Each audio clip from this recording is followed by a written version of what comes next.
internet connections, electricity, you name it, books. That's because the bulk of the money is going only into paying the employer, and there is very little that is going into the investing in the infrastructure or the apparatus that the learner has to use. And I think the fault is in the structuring right before their era, which they would also should have changed, whereby they sort of gave up on schools or acknowledged that they're incapable of supporting the schools from a state level, and therefore introduced the SDA committees. And it has become the burden of the SDA committees to then say, Isusu Pachikoropelu, we need a bus. So how are we going to make sure that we get a bus? Isusu Pachikoropelu, we need computers. How are we going to make sure that we get computers? Which then caused the disparity amongst the population.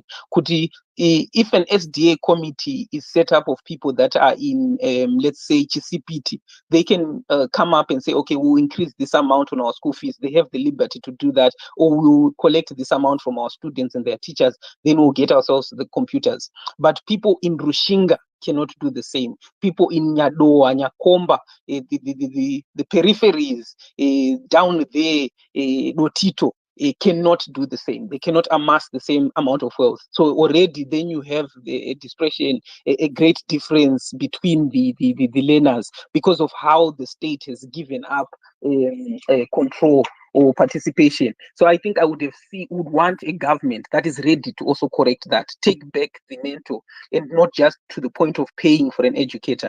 Because what you notice now, even if we have 1,200 schools that they've brought up, they just put up a block, which is just a building, and called it a school. Then they just sent an educator there without sufficient resources. And what they're simply paying is the educator. But what about the resources that the educator has to use, especially for communities that are challenged? You see, so that's why I was saying the numbers can tell you and can even fool you to say there is some kind of progress. But you have then to look at it in a holistic. Tadine, I'll give you the next minute, but you can still stay on the speakers. Then you can go ahead so that we can revolve around. All right. Okay. So I'll try and land it in a minute. Unfortunately, I didn't cover everything I wanted to cover, but there are other promises that they made in the manifesto. Hopefully, we'll be able to go through each and every one of them. But you look at, for instance, the rehabilitation of vocational learning centers. They have also not been able to do that. We talk about, even you just want to look at Harare Police Station. Harare Poly, it's not performing to the level that it was when it started off. So the rehabilitation there is not true. Then they've tried to revamp, like I think my sister was saying, we're still using the colonial system. No, we are not. They've brought up a different one, which is a point-based, which is a earn as you go kind of method, and which is very practical. But they cannot back it. They do not have a budget to back it. So the education has actually changed significantly within the 5 years as compared to what we were doing in the past 5 years. They now have folders and stuff like that. If you hear students talking about that, that's a totally new approach to it. However, that is capital intensive, and the government does not have the money to back it. Therefore, it will lead to results at participation as compared to previous data, because you have a new method that is capital intensive. You don't have the capital to back it. Thank you very much, Tadini, and I will definitely come back to you for what you have just left out. But I would want to test Dr. Maifa if Mike is all right now. After which I will go to our next speaker. Dr. Maifa, if you can speak now, can you quickly comment on what has just been said by the previous speakers? Thank you very much, Comma Denford. I could hear almost everyone, but I apologize for that technical problem. The mic was just removed from me, but I could hear. So let me just thank everybody who has given their contributions. We are totally in agreement that things are not okay in Zimbabwe as far as education is concerned. Let me comment on what Mkoma Tadini just said. It's okay to give a promise to say we are going to do this, but it's even better if you give a time frame, and if you give a description of the quality that you want to bring about. And Mkoma Tadini clearly explained there to say, yes, buildings were put up there, but the quality, the education, the curriculum changed, but the quality, do we have the resources to change and maintain the quality that we need? And we should be careful as we discuss. There's a difference between schooling and education, because you can just send kids to school for schooling. Don't go say A, B, C, D, E, E. But if it's real education, it should mold the total being of a person, psychologically, physically, mentally, socially, emotionally, all areas of your life, total transformation. That's what we want as far as education is concerned. So the environment and the curricula itself has to really make a difference. And I want to kindly take you back to the manifesto. First of all, the first thing that captured my mind that I could have mentioned had I not dropped is the title that ZANU-PF gave to its the section that talks about education. That's item 4.7.2. It says restoring our national pride in education. And I think most speakers, including Koma Tadini, have tried to explain about restoration. If you are restoring, you are bringing an improvement. You are bringing at times a complete overhaul for the better. So are we doing that? And then I also want to remind some people who were already having their emotions all over the place on Twitter space, we cannot separate ZANU-PF from the Ministry of Education. The last paragraph on this section of the Manifesto for Education says the ZANU-PF government will continuously review the conditions of service of the teaching profession. So we cannot separate them. And without wasting time, let me yield back the time to you, Koma Denford. It's a good thing people are coming up with numbers to justify this. Thank you, Koma Denford.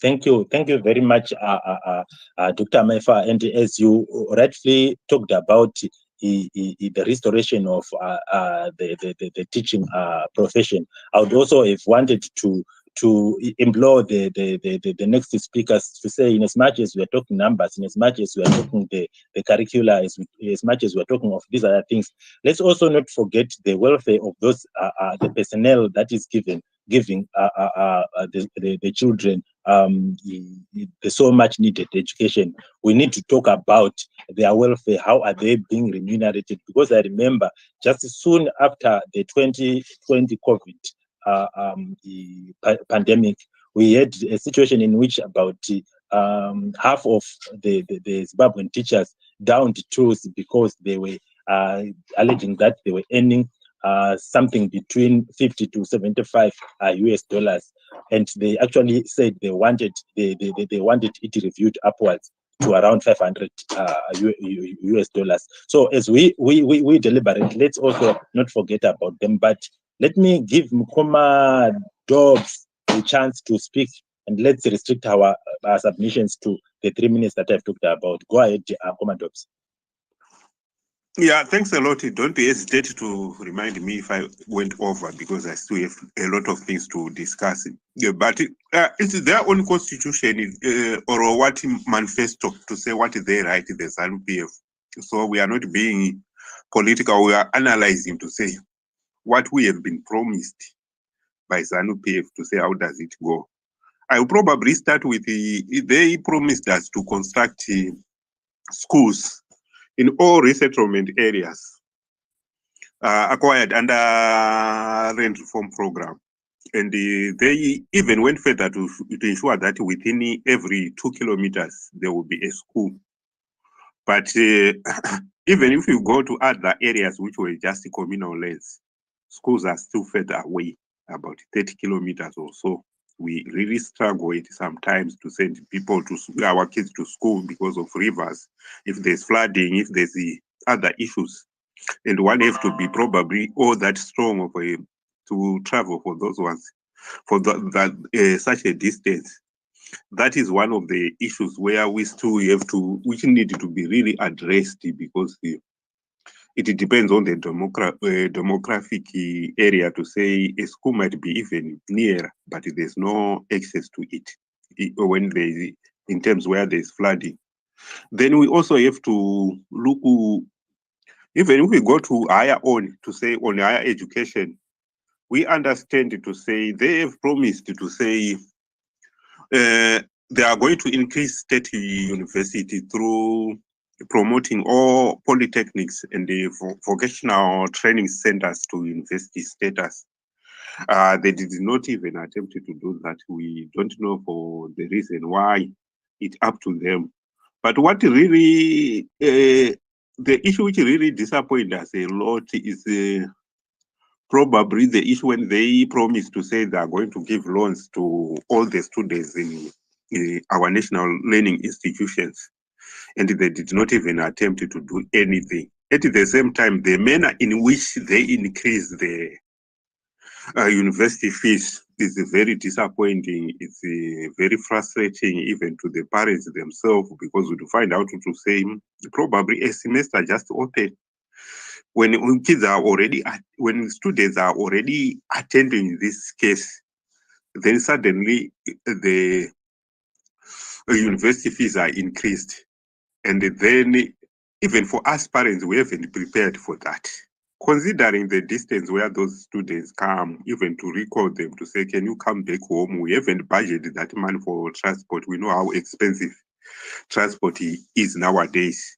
Then the other issue which people are not talking about is the consumable, which we wanted to be used in education, and the way how they wanted to change education to say nowadays we are saying them to say they're now teaching IT, but they're teaching it on the blackboard or a green board using just those ordinary chalk. And I tended to, because I started knowing about computer when I was already an adult, but it was difficult with it. I don't understand to say how do they accept those kids to understand what is a computer is and how IT works, and even to go to the extent of the internet and so forth when they are just being taught on the blackboard. But that is what it is, where we need all those improvements to be made. Then going back to their only manifesto, they said we wanted to just graduate our own skills to be used in our own economy, but we don't see that being happening. To say we see them just giving other institutions to bring their own manpower and use their own skills, while ignoring our own graduates. We can see what happens when they were constructing our own parliament, to say, the engineers, the rest of the manpower were just taking this. And we are seeing it happening in those Chinese-owned mines, to say the rest of the manpower are just Chinese, our own graduates. They can't have skills because they're working and using those skills. For the sake of time, back to you, Wost.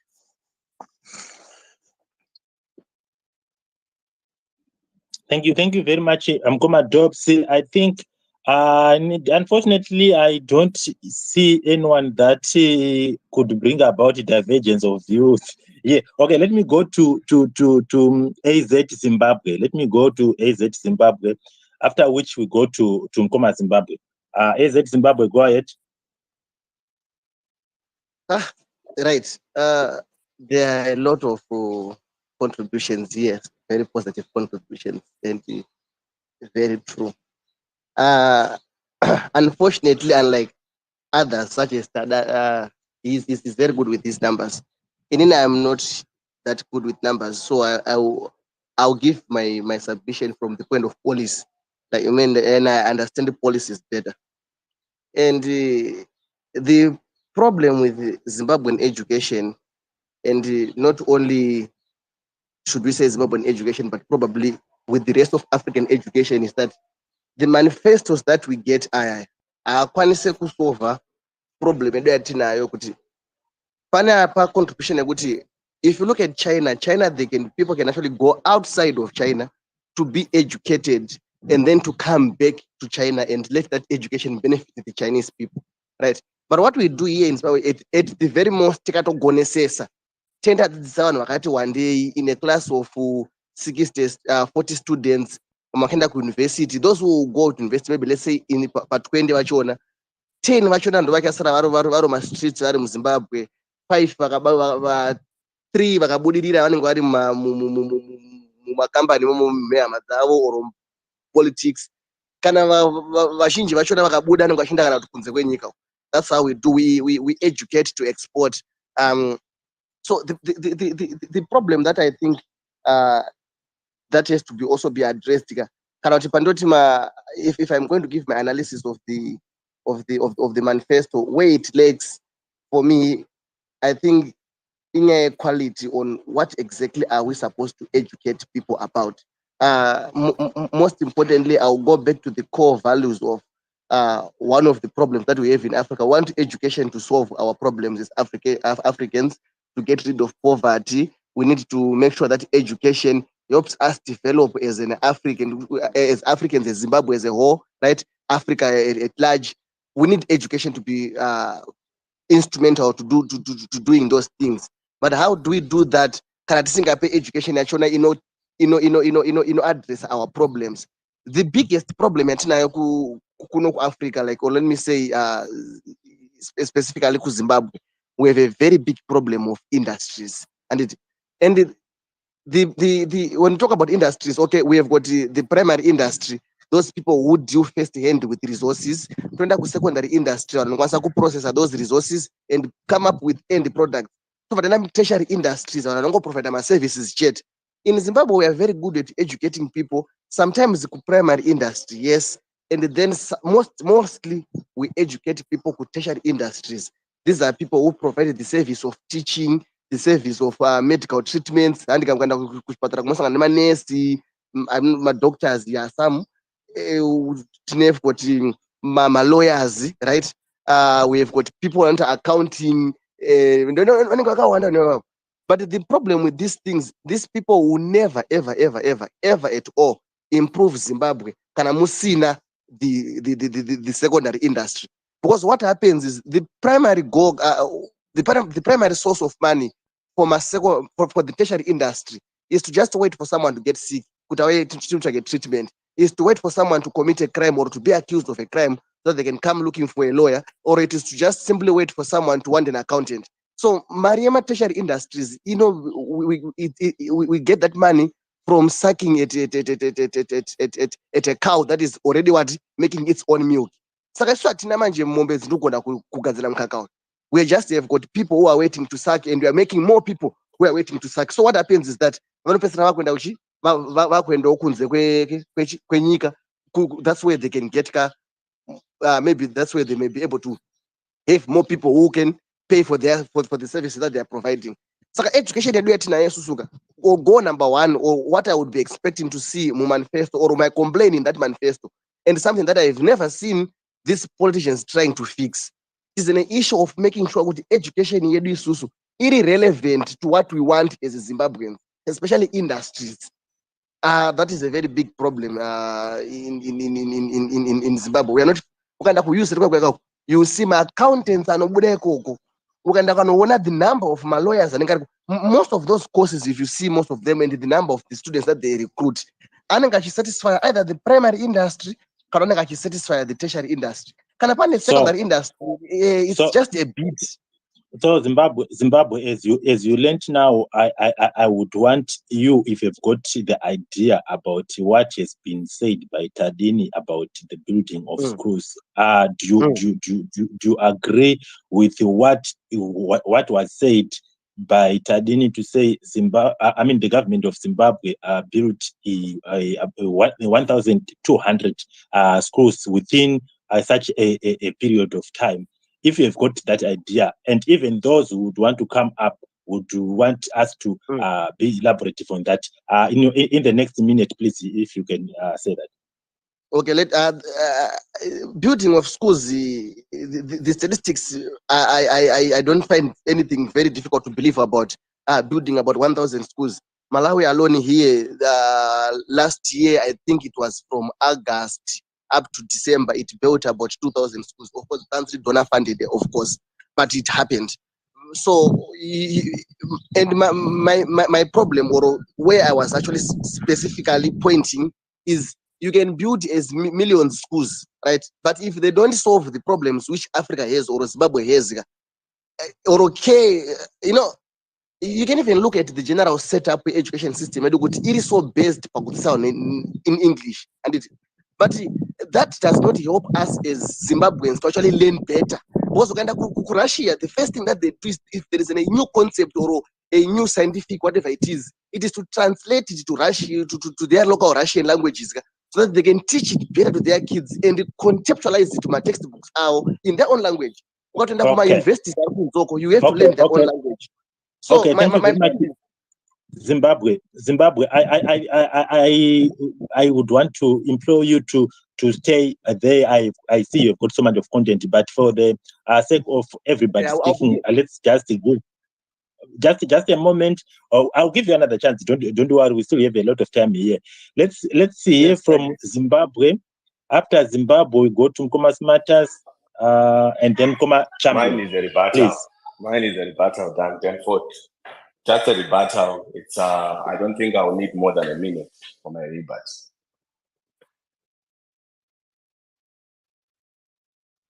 Okay, you can go ahead. Nkoma Smarters, as you said, it's gonna be taking that. Yes, just a minute. Yes, I wanted to really to just set the record straight.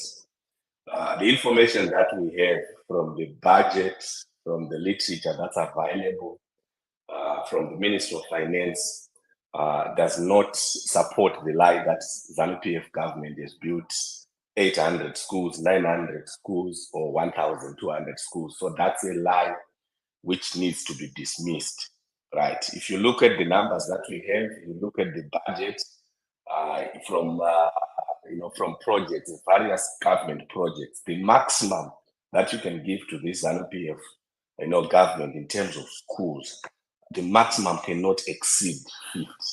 And I say this for these reasons, right? If you were to look at the target, ZANU-PF target for 2,000 schools, and break it down into some numbers per year, they would need to build 400 schools per year, okay? But now, if you're going to go back to 2018, 2019, 2020, right? According to the information that has been presented by Ministry of Finance, right? They have not built more than 20 schools in those 3 years. Then 2020, I know we had COVID, so no such projects happened in Zimbabwe during the COVID time, right? Even if you were to give them the benefit of doubt, there was no way that they were going to build 200 schools, during that, COVID period. And the available literature again does not support that. So now, if you put everything into context, if you put the budget, the reports, parliamentary reports, I don't know where this number came from, the 900 number. I was shocked, right? If ZANU-PF was to build 1,000 schools in 5 years, I would be very much shocked. If this thing happened, maybe it happened around 1980 or 1990s, not right now, because we know ZANU-PF in terms of their prioritization. They will never prioritize building of schools because of the budget amounts that are involved there, and how they will not be able to scandalize these projects and also loot. Then lastly, as I learned, Jenford, when you look at the school budget, okay, don't confuse a budget for the Ministry of Secondary and Primary Education with that of the Public Service Commission. The teachers are paid through the Ministry of, the Public Service Commission. So when you look at their budget, you need to analyze it from that point of view. Then when you look at schools are built through the infrastructure development and government projects.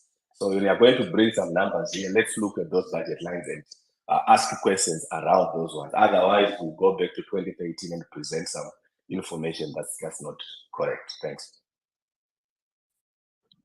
Thank you very much, Thomas Matters, and I'm happy that you bring numbers and you actually gave a correction. I didn't take that into cognizance, but thank you very much about that. This rebuttal that you gave was related to Tadin. I'm not too sure. I'm sorry, Mkoma Zimbabwe. I will just get Tadin if he would want to respond to what Smarters had said, or I can, Tadini, do you need to respond to that, or I can just go ahead? Yeah, I'll respond to it and say it's important to listen to what I said, because then you'll notice that we are not arguing. I said this is what is presented by the statistics of the Ministry of Primary and Secondary Education. This is their statistical report of 2021. Anyone can Google it. It's a public document. It says that it built 958 primary schools, 236 secondary schools between 2017 and 2021, taking the total number of schools to 10,147. This is what they are presenting. So this is what the government ministry is saying that it did, right?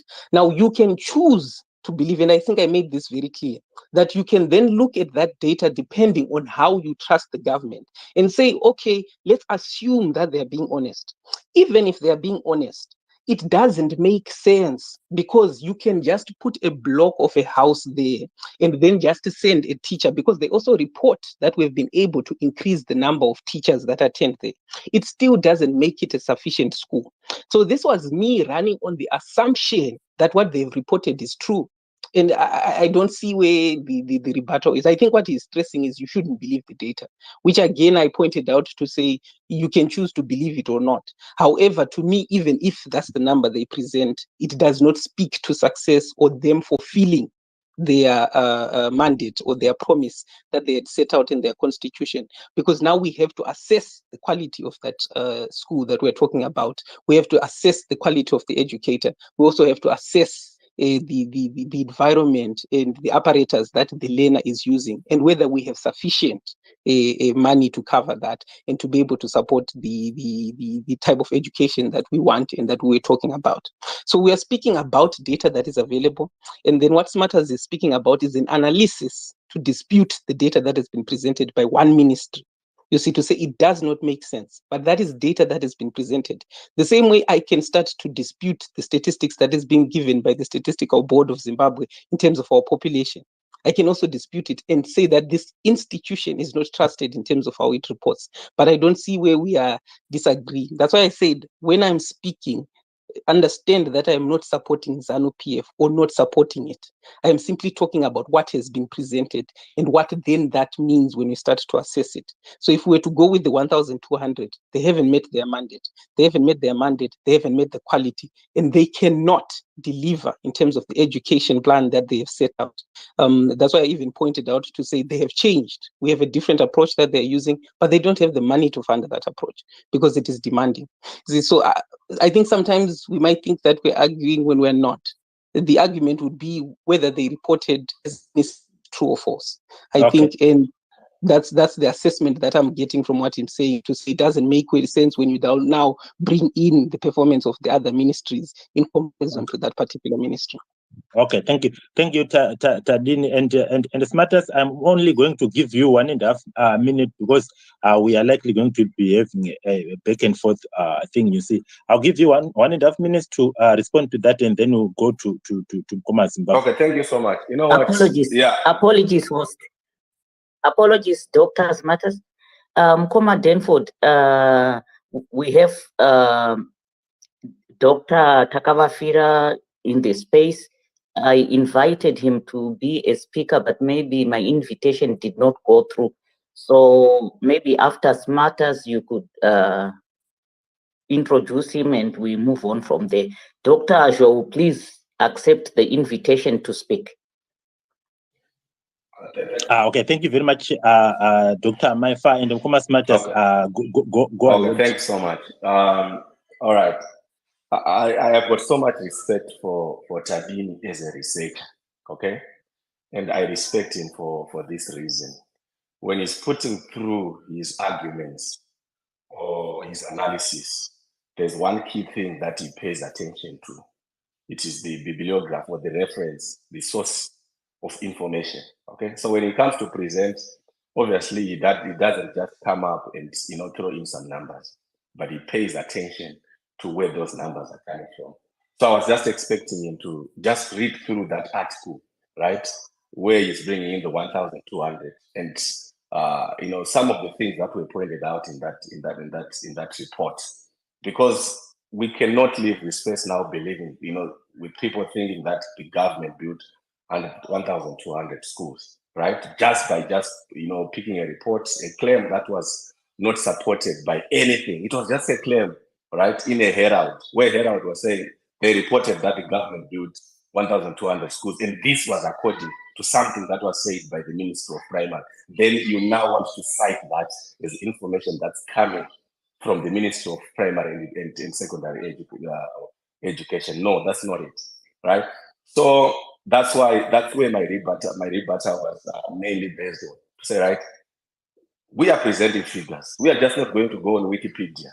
We are just not going to go on Herald and say, okay, I saw 1,200 in Herald, and this is said to have been, something that came from the ministry. Then we'll come and, try to put that as arguments, because somehow I felt it was a misrepresentation. Not that he had the intention to lie to us or to confuse us. No, that was not the issue. But the issue is on source of data. Where is this coming from?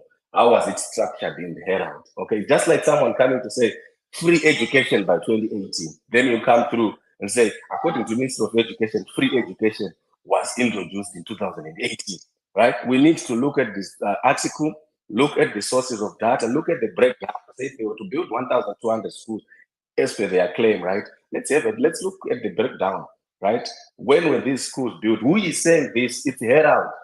They are saying they got this comment from the Minister of when was this comment made? Then try to look for that information from there, just to try and see if there's credence, in that report. So for me, I'll give them 50 according to the numbers. That I'm trying to look for the numbers. It's unfortunate those numbers we cannot find them, but I don't think this regime managed to build more than 50 schools in the past 5 years.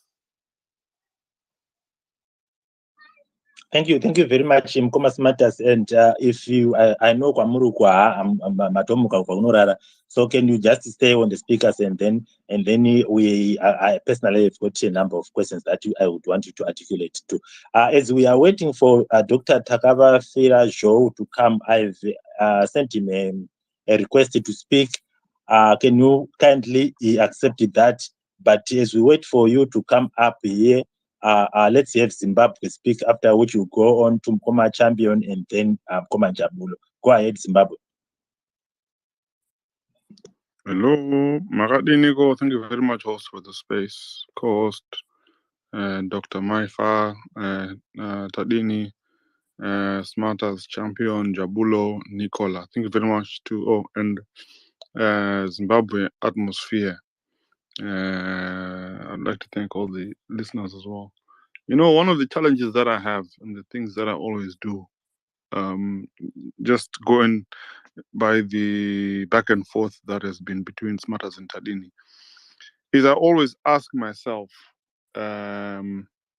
whenever I pick up a newspaper or a document, I ask myself, is what I'm getting from this document, is it kosher? Yeah. Now, for me, the things that I get from Zimbabwe government, 99.9% of those things, for me, I'm talking about for me, it's as good as toilet paper if it's in a document. I'll just use it. That's where I'll use it. Sadly, this is where we are now. You see, the biggest mistake that is happening when it comes to education for me is that the aspirations of a government or a political party, when written in a manifesto, one can actually look at them and say, right, they want to achieve this. Okay. Have you done this in the past? okay, this is what they've done. What are they going to do next? Now, judging by the last 5 years, it's a failure, total zero. There's no point believing them at all when it comes to education. Teachers have been beaten thoroughly, abducted, tortured, just for asking for a decent pay rise so that they can be able to look after children of Zimbabwe who are going to end up hopefully being able to speak in spaces like what we are doing today. These are the people who are going to be inventing the gadgets that we are going to be using tomorrow. The doctors, nurses, who are going to be looking after Zimbabwean citizens as they are being born and as we get old into our geriatric age. The same people that are going to be breeding politicians too and teaching politicians right from wrong and morals are turned into enemies of the state just for asking for a decent pay packet so that they can do their job properly. Not so that they can show off, no. So that they can fend for their families, so that they can be able to teach children in the classroom. Not in extra lessons, in the classroom. I dread to think what is going to come up next, given that the evidence that I'm seeing here is that there's no one that is willing to offer a rebuttal. Thus far. What that tells me is that those that would normally offer a rebuttal in a space like this are likely acquiescing to exactly what I'm saying. They agree with the sentiments that I'm coming up with, and they see no point in shaming themselves in offering a rebuttal. Because, quite simply, they just don't have a leg to stand on. I'll land there and say I'm very sorry if I've offended anyone. It's just I want a better Zimbabwe where people are going to be able to debate issues like this and dealing with just facts only. The fact that I don't think the facts within themselves are credible, for me, it's an indictment. Thank you. I'll land there for now. Thank you, Zimbabwe. I wouldn't also want to believe there isn't there is anyone who doesn't want to see Zimbabwe come right from where it is today. But thank you very much, Mkoma Champion. You can go ahead and go to Mkoma Njabulo. Dr. Takawafira, we still implore you once again to come up and give us what you prepared for us. Mkoma Champion, go ahead. Thank you, everyone. Hello, everyone. Mukatarisa, if we look at their manifesto, they were talking about from education to skills, skill-based economy, knowledge-based economy, educational loans to students at local institutions of learning, construction of more universities, transformation of polytechnics to vocational training centers, to university statuses. It's not a surprise that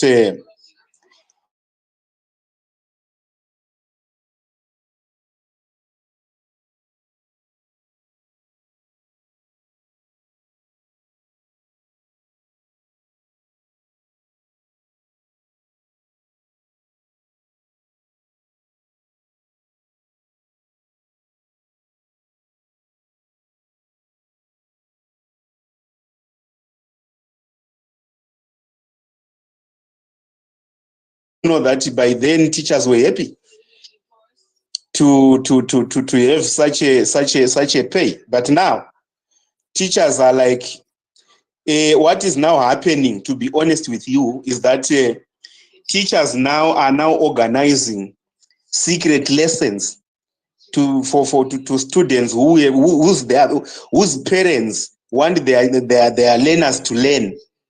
They are now booking for all these at home. Just come at home, we'll do something. That's what is there. So yes, of course, we may point out 1, 2, 3 as factual and whatsoever, but to be honest, what I really know is that my teachers at one point asked kuora.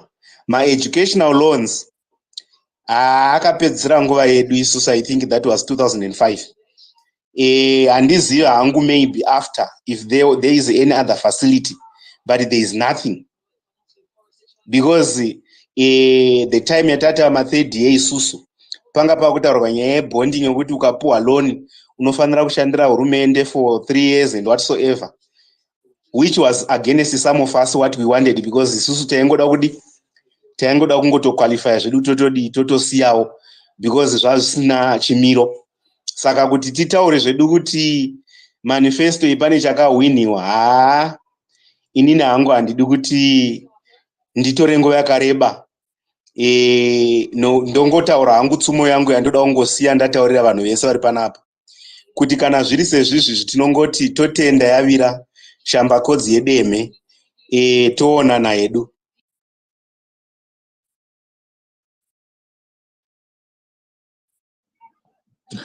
Mukoma Manu, so right. Thank you very much, Mukoma Manu, with your submission. Dr. Maifa, do you have got anything to talk about? Then to Pam Komajabulo Mkanokta.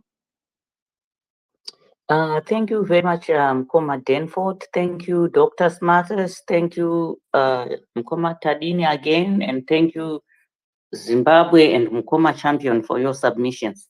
I want to totally agree with Mkoma Zimbabwe to say, while we want to deliberate issues based on data or based on information, we should be able to sift through the information so that we don't disseminate other people's opinions that are not facts, because it doesn't help us. We all want a better Zimbabwe. We all want Zimbabwe to be a good country, and we want our education system in particular to be functional. We are scattered all over the world because our own education system is not functional. So if we lie to ourselves to pretend to say things are okay, then we'll keep going round and round in circles. And let me go back to Dr. Takava Afira. I know you have been having technical problems with your technology there.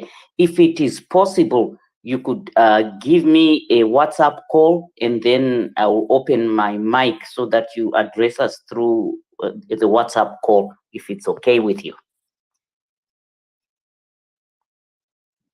All right, I think that would be ideal. Thank you very much, Dr. Maifa, and I also wanted to question Dr.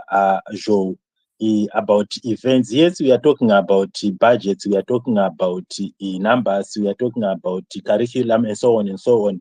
But pane nyaya dzinotinetsa dzinonyakitika, especially pam representation ya vana zvo ma progressive teachers union kwavo, kuti in particular in rural areas, we are talking about education. We have had problems of teachers who were accused of participating in politics. If these teachers are participating in politics but inclined to the ruling party, they do not have any problem. If a teacher speaks his or her mind, his or her independent mind about politics in Zimbabwe, which is not pro-ZANU-PF, then they are going to be having problems. We have teachers who actually lost their lives because of what has been happening, them being perceived opposition members, and them being, in particular, principals, headmasters, they are being told, Varku influence our Chikoro, and so on and so on. And some were raped, and so on and so on. What is the role of trade unionism as far as protecting those teachers, and what can they do?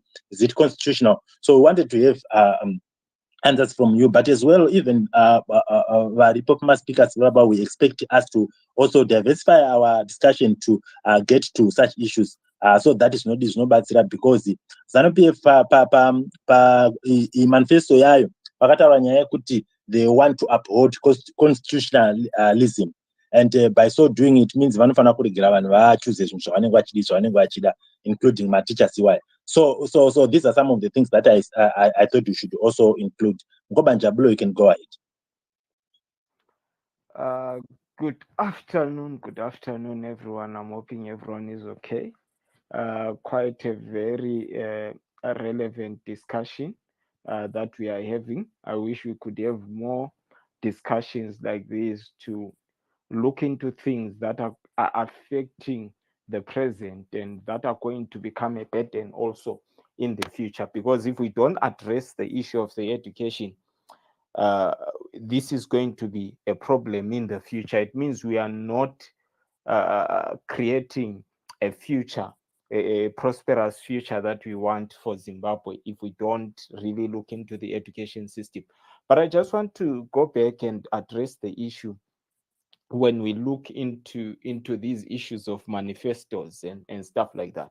You know, one of the major elements as Zimbabweans that we haven't really looked into is that we have always been good in paper as Zimbabweans. We have always been good in paper.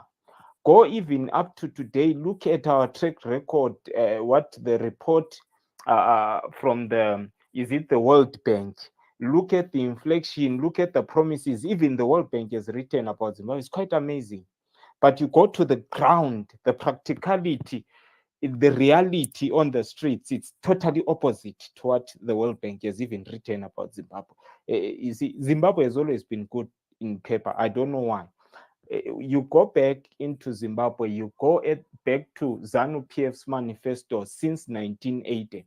Man, Zimbabwe should be a paradise by now. Zimbabwe could even be compared to heaven if all the things that are written in those manifestos, just half of it, if it was done and fulfilled, I tell you, Zimbabwe was going to be heaven. But the reality is that Zimbabwe has lacked leadership. It has good ideologists, it has good people that can sit down and plan and write and decorate and design manifestos, but it doesn't have people that implement those ideas once they are written. You come into the education system, we have a very irrelevant education system that does not even answer the question of the present and the question of the future. This is the reason why we are crying about unemployment. We are not crying because of unemployment because the economy is not working. It's because we have produced people that became redundant, that could not function in the modern economy, and we continue to do the same thing. We continue to produce the same kind of people that are not going to be functional in this type of economy that Zimbabwe is in. This is why we are in crisis as a people. We have more educated people that are even irrelevant in their own country that become functional once they leave their own country.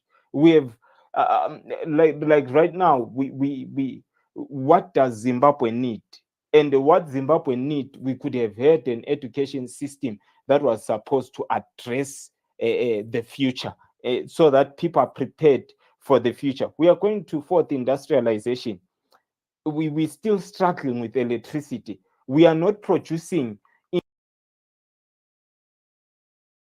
rushing to say, can we have guys that are going to learn even robotics, machinery, what to prepare for the fourth industrialization? We are not even quizzing or questioning the government why we are not expanding our horizon in that direction, so that when the future starts happening, we are prepared and we are well equipped to function in that future. Right now, Zimbabwe is not well equipped to even produce enough power for itself, not for other, for itself as a nation, because we didn't produce enough or educate enough people to address the issue of electricity. We didn't produce enough people that were going to address the issue of engineering. That's why we have water issues in certain places. So the thing that we should be looking at, or that we should be questioning the government about when we look into education, is the education system in Zimbabwe relevant? I was listening to this guy. He was speaking about comparing Africa and other countries. He said, you go to Germany, a student in a secondary school, they are already being taught mining. Why are they being taught mining when in their own country they are not even any mines? And these are the same people that leave their own countries and come to Africa and answer the question when it comes to mining that we ourselves have not prepared ourselves to answer, because you find that most of our major mines are being run by outsiders, are run by British, are run by the South Africans, are run by the Chinese. The very few mines are being run by even our own people. Why is that so? We have not prepared or educated or prepared our kids to go into that direction. Yet mining accounts for a quarter of the economy in Zimbabwe. How do we continue to say we are educating people when we are not giving them relevant education? Because the primary purpose, guys, of education is not literacy. It's not. It's empowerment. That's the primary purpose of education. If you cannot, if you counting to 100 does not pay your bills, it is as good as useless. You don't need to know how to count from 1 to 100 as long as it does not pay your bills at the end of the day. You knowing and you having a PhD or whatever you have, if that thing does not answer the economic and the social status of your life, it is as good as useless. You shouldn't have gone and wasted that money. And remember, guys, you can die with 7 degrees. That does not answer your economic condition. It is as good as useless. You have one life to live, and make that life count, and that life has to be comfortable for you. So education has to empower people and make people relevant and bring solutions to their current problems, and also prepare them for futuristic problems that are going to come. The reason Zimbabwe is in crisis is because it educated people in the wrong curriculum that does not respond to what Zimbabwe is facing. If Zimbabwe educated people to answer the Zimbabwean problem, Zimbabwe was going to be a world-class country as of today. Whatever, I'll say this in just a minute, then you hand over the mic to others. If you read the manifestos, like I said, from 1980 up to today, written by any political party in Zimbabwe, like I've said, you'll find that Zimbabwe should be very, very far than other African countries. But the lack of leadership, and the reason Zimbabwe is where it is not whatever we are debating here. We have lacked leadership that could foresee the future, that when they sit down and write these manifestos towards education, what are the primary elements that Zimbabwe should have addressed? In 2000 or in the 90s, we should have had nuclear engineers being educated in Zimbabwe, preparing them to solve the electricity problem. We should have been educated people that know how to assemble solar panels in Zimbabwe so that they could have solved the electricity problem. We should have educated people that knew how to plan and how to build dams that could have solved most of Harare, Bulawayo, water crises that we are facing today. We are not proactive. We have become reactive. We are trying to survive. We are not even living as a nation. We will never reach that level until we have a generation that we prepare them so that they answer questions that are going to arise tomorrow. Let me end it here. Thank you so much, Comrade Denford. And I'm sorry for not responding on the topic that is at on top there. Thank you. Thank you very much, Mkoma Jabulo, and it's something that is so painful to generality of Zimbabweans. I was thinking to myself to say, when remember when this manifesto was put in place, it was just a few months after the coup, and people were so much happy that we could have something different from what we used to have in the late President Robert Mugabe. And their mantra during that time, and when they were giving the manifesto, they were actually saying down with corruption, unity, and employment to everybody. So when we talk about them actually condemning corruption during that time, most Zimbabweans would have thought that now I think things are going to be done differently. But here we go, we are in 2023, almost a few months to go for an election. What we are talking about in particular about education, if we can, I have to count from 1 to 10, what exactly can we talk about in as far as the successes of what their manifestos were of their education. But Nicolette, you have been with us for some time. I think now we have got something to share with us, after which we will go to Commerce Matters. Thank you.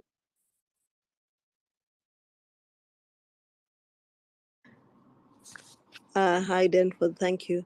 I was just looking at the budget, at the budget for 2022, and it looks like the education budget that the government has been allocating, has been steadily declining over the years. And in 2022, the budget was actually 13%. The recommended percentage is 20%. So with a decline in the educational budget, it means that obviously the government is doing less than they should. And we're seeing the impact obviously in the quality of education that our children are receiving. And I think Hopewell just posted a couple of stats where some schools had 0% pass rate at all level. He was posting that just now, and some other schools that are also, learning in the rain. Basically, they're sitting in puddles whilst they're learning, and all these are issues that are not being addressed. And I'm just yeah, I'm actually just brokenhearted that there's been a steady decline in the budget. How can there be a steady decline when there are greater needs in terms of the education? So something is seriously going wrong, or something has already seriously gone wrong. And unless we address these issues, I think we are, rearing a generation of children who are not really going to be prepared for the future. And as the gentleman who was speaking before, we are not adapting our education to the needs that we currently have at the moment. I think that's all I'll say for now. Those are very worrying statistics. Thank you. Thank you very much, Sister Nicolette. There, Commerce Matters, as you give your submission, I wanted to ask you that when they were giving their manifesto, they actually stressed the fact that they were going to be assisting the most vulnerable children, in particular in the rural areas, through what they called the Basic Education Assistance Module program. Do you see the most vulnerable and marginalized pupils within our schools being helped by this program?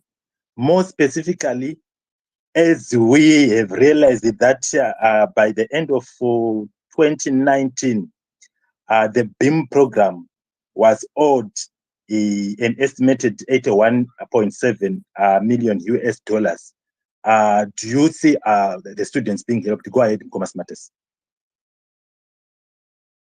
Thanks for the question, Comrade Denford. Maybe if you could allow Tadini to go first, then I'll come after him. There's something that I'm just working on. So if you could allow Tadini, since I can see his hand is up. Okay. Thanks. Okay. No problem. No problem. I will give you the chance afterwards. Tadini, go ahead. Yeah, I think I would just want to continue with the list of what was promised and where we can evaluate it. Then for the question of the source that we were having with Smarters, and I think also something that Zimbabwe pointed out in terms of whether we really believe the numbers that are coming from the government. I think that's a conversation for another day, where you would say the source of information itself is not trustworthy, yet this is our government. So I think Commerce Matters had thought that I had extracted that data just from the Herald article. So what I went ahead and did was to post all the sources that are available in the websites where you can get them, which are government. So you can get the annual reports from 2018, actually 2016. I put all the links there. 2016, 2018, going upwards. Be patient with the website. It's crazy in just trying to download the document, but they're about 7 megabytes. And this is where the information actually is, which is where Herald is extracting it. So if there are lies there, when we now try to bring in the other ministries and say, does it make sense? Then it's already speaking to a greater problem. That what the Ministry of Education is saying does not tally with what the Ministry of Finance is saying that it has been able to achieve. So what does that make us say about our government? So I've put out all the states there. Then I've also gone ahead to put other bodies that we might be able to give a bit of more trust or extend more faith in, such as UNICEF. I've also posted the links to the articles on UNICEF that are speaking to this issue of 2021, the schools that have been built, the and how the government was also trying to handle the whole issue with online learning, or how it failed to, right? And also how the beam system, the beam financial structure has almost but collapsed, right? So I've put the information there, and the reason why I put that information is for us to understand that the sources are actually there, and what they are saying, can we believe it? Now that's I think that's where the difference was, and that's what I was saying. Even if we take to believe, to say, okay, let's say, yes, they did build 1,200 schools. Let's give them the benefit of the doubt. Are the schools of the right quality? Right, there's a difference in building a block, right? Just putting up some bricks, we can do that as a community. A block up. Then also a difference in just sending a teacher there that's underpaid, and then saying, okay, just see what you can do with children there, or putting up 1-2 administration blocks. Then the rest of the people are under a tree. You can come and write down in a book that I've built a school, but does it stay the standards that will actually be able to deliver for Zimbabweans? I think that is the one thing that we have to question. So one, they did not meet the mark of 2,000. Two, even if we're to believe the 1,200, the quality of education is not it. Right, and how, although in the manifesto they do not speak to the quality of education that they'll be providing, but it can be inferred.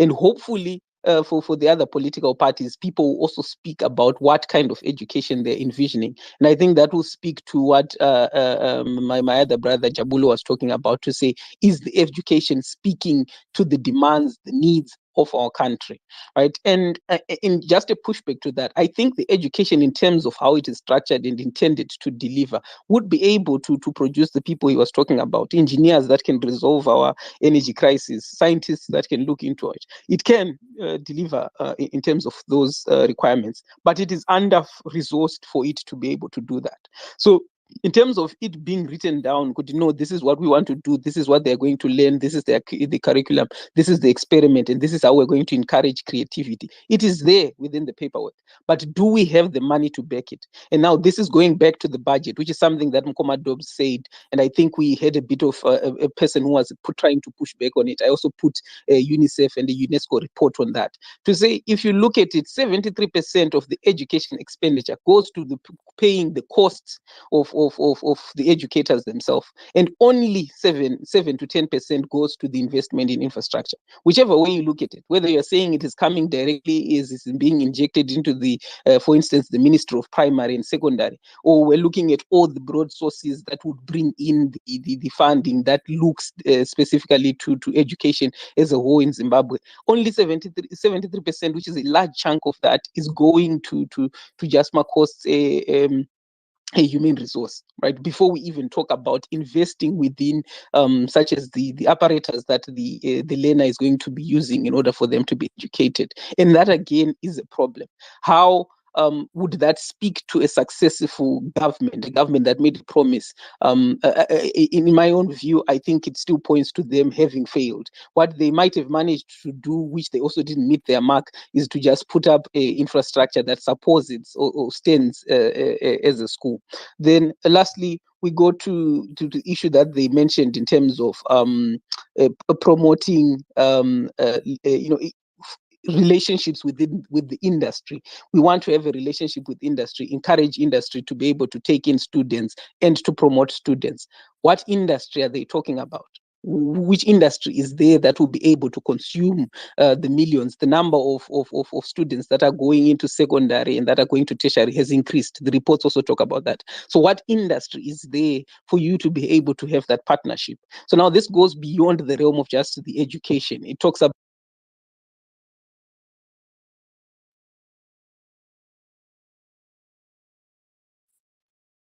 so even when they were writing that goal, it depended on their success in terms of the economy. They did not succeed. In terms of the foreign investment that is coming, I think another person touched on instead the Chinese institutions, the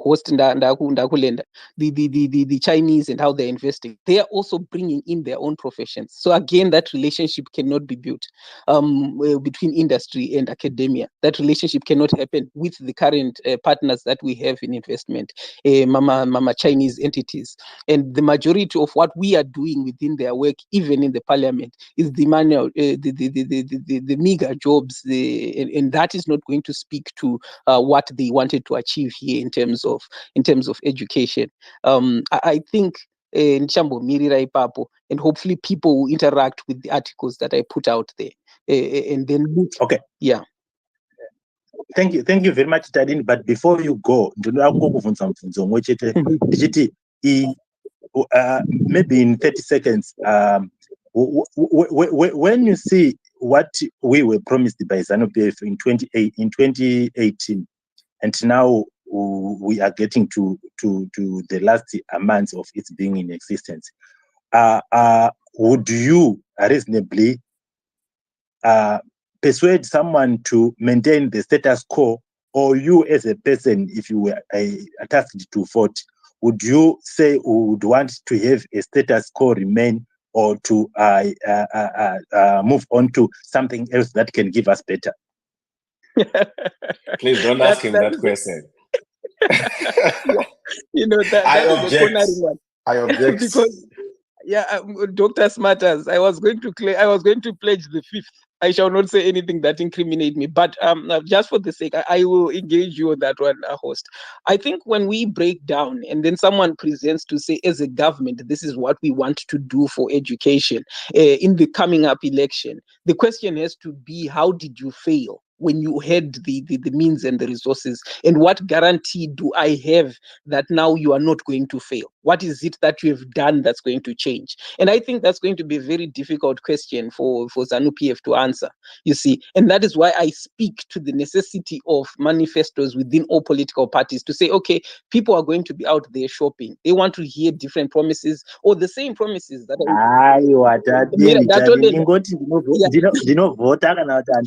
as simple as that. The next one. Okay, thank you. Yeah, so I wanted to say, so if you look, the shopping is, even if you have the same promises, the difference is going to be how do you deliver it? Then people are going to see, okay, this can do it. It's different from someone who has been doing for 5 years and has not been able to actually give back on that one.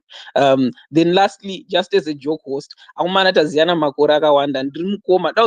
graduate kubva pamukoma kuti ndizoenda pana Dr. Maifa kana kuti Dr. Nyika, ndiye ndaita sei kana kuti Dr. Smarters. But that was just a joke. No, unoisa title as a prefix. It was what the doctor. We are going to be promoting that. But thank you very much, Tadine, for your submission. I'm very much interested in hearing what you tell us here, and this is what we expect from within our spaces. Dr. Smarters, before I come to you, let me give this chance to Dr. Maifa, then I'll come to you. Thank you, host, and thank you, Sister Nicolette, and thank you, Mkoma Njabulo and Tadini, for your submissions. Yes, we have to agree that our education has to be functional. Tikangodzidza A, E, I, O, U, and learning to read and write and end there, we will be going nowhere. So Dr. Takavafira Zhou has been having technical problems, but he sent me an audio through WhatsApp. So when I get a chance, or when the host gives me a chance, I can play that audio. Dr. Takavafira Zhou is the leader for the Teachers Union, the Progressive Teachers Union. He's an educator, he's a historian, and I think some of the things Mkoma Denford can add and subtract. I've known him for over 20 years, and he's somebody who really cares about education, the welfare of teachers, and everything like that. Thank you, Mkoma Denford. Thank you very much. Thank you very much, Dr. Maifa. What we are going to be doing is we'll hear Dr. Smarters speak, and I see we have got new speakers here in the form of God, Mike. We are going to be coming straight away to you, and Mkoma Dobsi, you have just come back again. But let us give this chance to Dr. Smarters. Go ahead, Dr. Smarters. Thank you. Thank you so much, Brother Denford and Dr. Maifa. Dr. Tadini, Dr. Masai, thanks, my brother, for bringing those sources. Unfortunately, I did not, I didn't have much time to look at the documents. Not that I'm going to believe, things that are being mentioned there. And I say this for the following reason, right? Let's look, going back to the topic. The question is, we are reviewing ZANU-PF Manifesto from 2018 to date, right? So let's look at the chain of events from 2018. 2018, 2019, November 2019, we had Kane Matema. I think, that was Kane Matema as the Minister for Primary and Secondary Education, right? He was appointed in 2019. 2 years down the line, he was replaced by Madam Minister Ndlovu. I'm not so sure, people that are on this space, how many of you guys know Minister Ndlovu? She was appointed to the Ministry of, to be the Minister of Primary and Secondary Education. Her name is Dr. Evelyn Lord in 2021. Why Kane Matema was replaced or was removed? Now I know Kane Matema is a minister with her portfolio in the president's office, right? So we do have, so this is over a period of 5 years where a promise was made to Zimbabweans to say we are going to build 2,000 schools.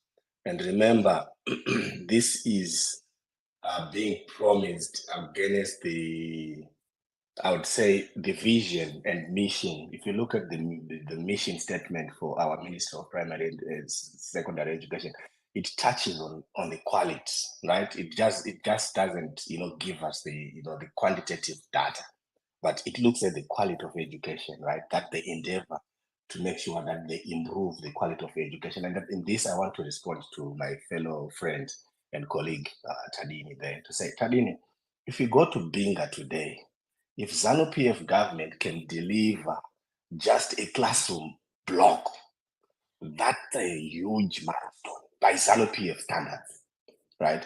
Don't worry about the quality of desks, quality of, teachers, professors that are going to be sent there.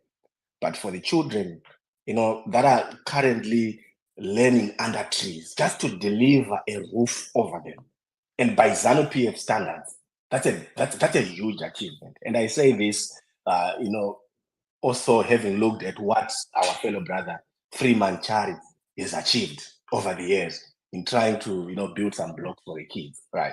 So that's one thing that we want also to look at. Then the other thing is, I want to challenge anyone who is on this space who can come up, right, with evidence that ZANU-PF managed to build over 50 schools, okay? 50 schools in this period, 2018 to 2022. If I could have someone to come up, challenging someone to prove, because we know the appetite that ZANU-PF president has when it comes to, officiating ceremonies to open things, right? So if they are going to make noise about, official opening of a bridge or of a beam, how about a school block, right? So we would expect them, to officially open schools in Binga if surely there were schools. If they'd managed to build 1,000 schools, they would be making a lot of noise right now. And would have seen Mnangagwa, not his vice president, would have seen Mnangagwa himself as the president, going through to Binga, going through to Wange, going through to Bulilima, and say, okay, we made a promise in 2018 to build schools, and this is a start. I'm coming here as a president to officially open this school. Yes, I'm not happy with the fact that there are no computers. We don't have a computer lab in this school, right? But the starting point is seeing Mnangagwa at least officially opening a school. This has not happened over 5 years. So that's why I'm putting this challenge.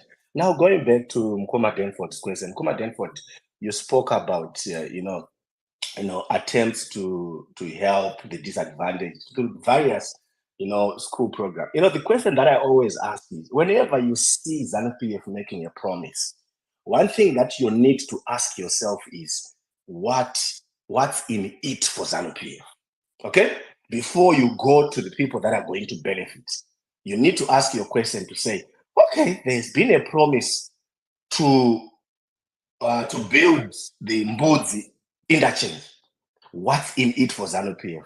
Millions of dollars that they are going to loot, right? That's the question, and that's the answer for you. So if they're going to promise you to say, okay, but for ZANU-PF, they're always looking for opportunities. The moment they come to you and say, we've got this Pomona project, and this Pomona project is going to cost us 300 million. Before you get to look at what Pomona is going to deliver or what Pomona is going to bring to the citizens of Harare, the question or the point of departure is, what's in it for ZANU-PF? Okay? So now when you go back to BEAM programs now, do we have any opportunities for ZANU-PF to loot through BEAM? Yes, they are there. But in terms of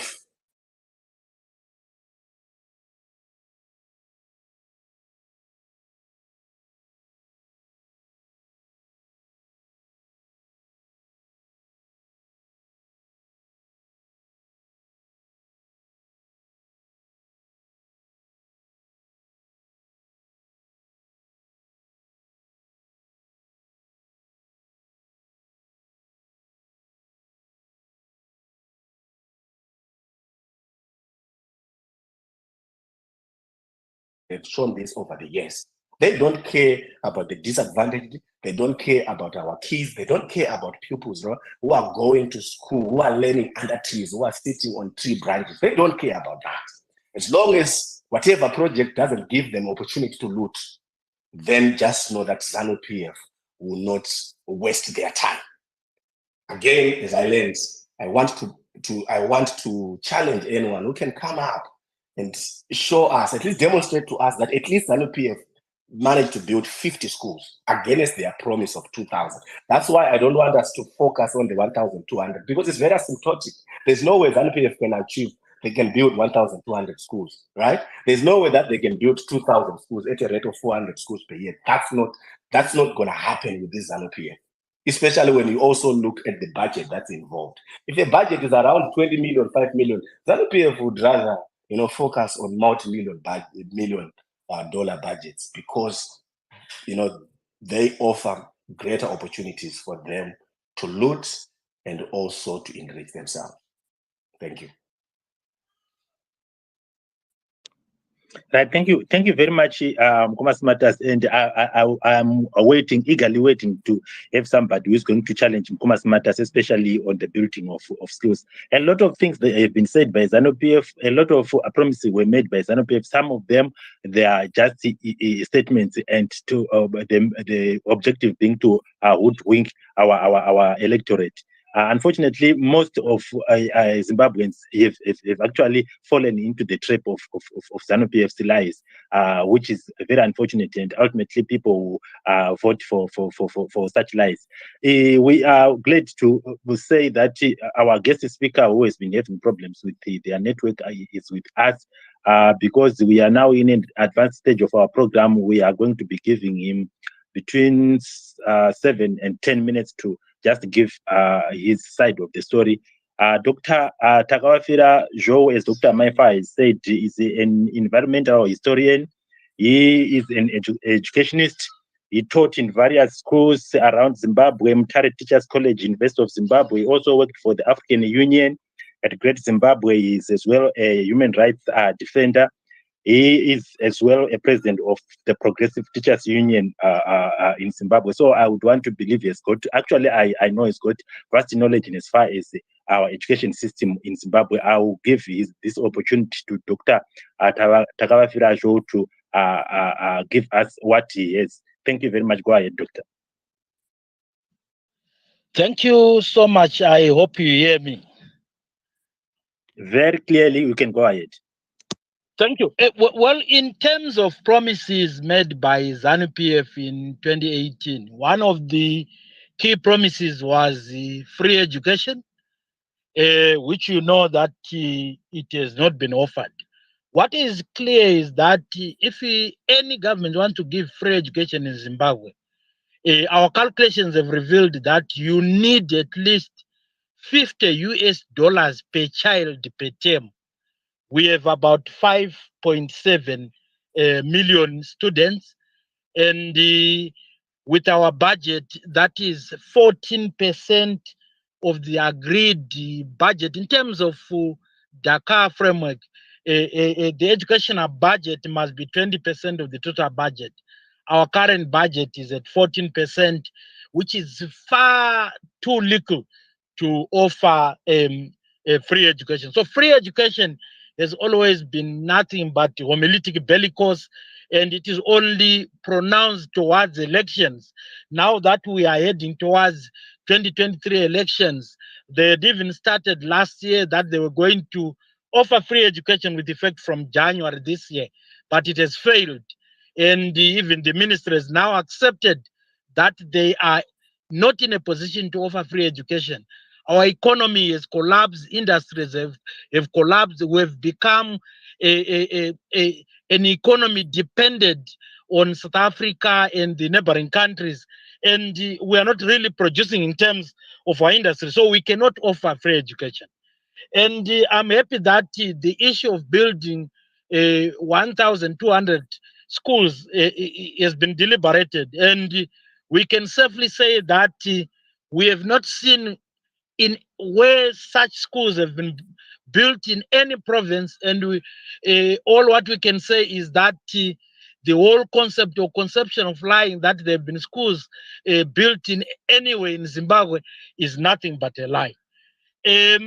We also want to highlight that we have a deficit of 50,000 school teachers in schools in Zimbabwe. ZANU-PF has failed to recruit simply the 50,000 in order to ameliorate the teacher-people ratio in schools. So the teachers still have the bloated classes where even a single teacher is teaching about 103 pupils. So ZANU-PF has failed. Not only that, the issue that in October 2018, Mugabe left teachers earning 540, and currently teachers are earning less than $40. All that what they are getting is an allowance, but in terms of their salary, it's less than $40.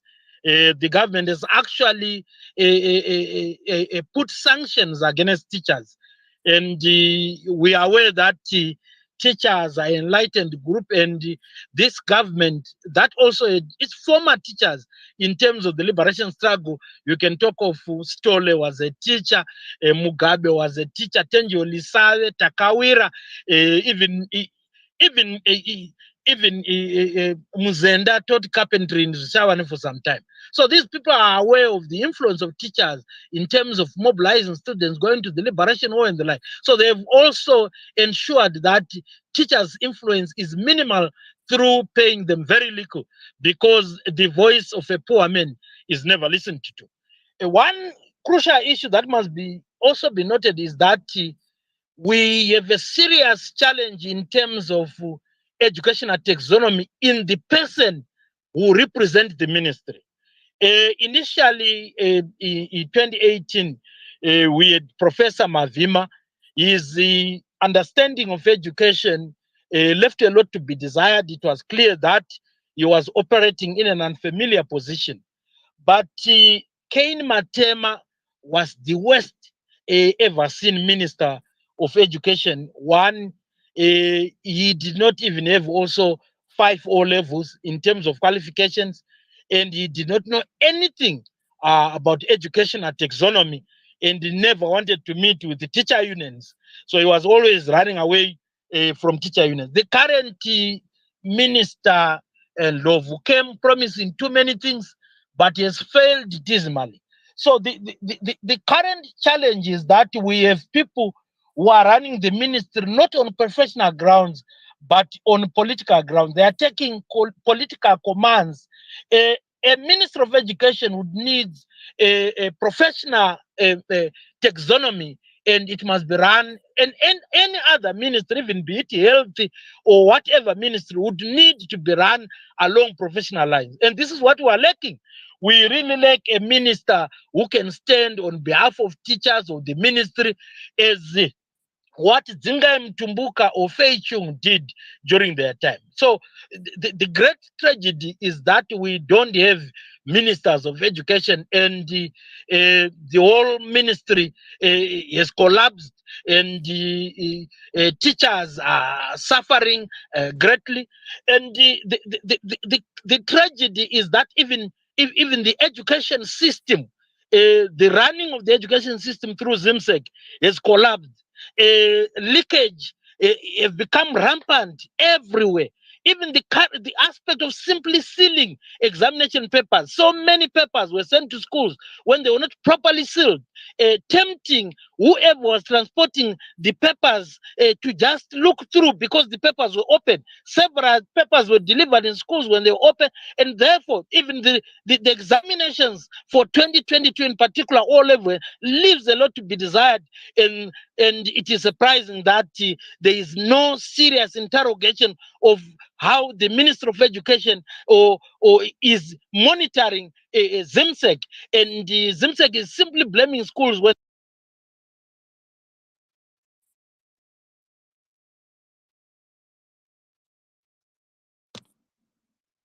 I think we've lost Dr. Takawafira. Dr. Maifa, can you hear him? I think he dropped. I don't hear him. Yeah, we might have, when he comes back, or if he comes back, we are going to be giving him his chance to just finish off what he was saying. But hey, we still have functional schools, but otherwise we have a situation where teachers who are the most critical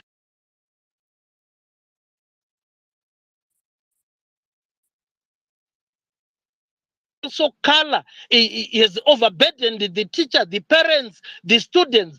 The concept of blending education or practical and theory is important. Blending theory and practical experience is important. But when the practical experience is irrelevant, then it baffles logic.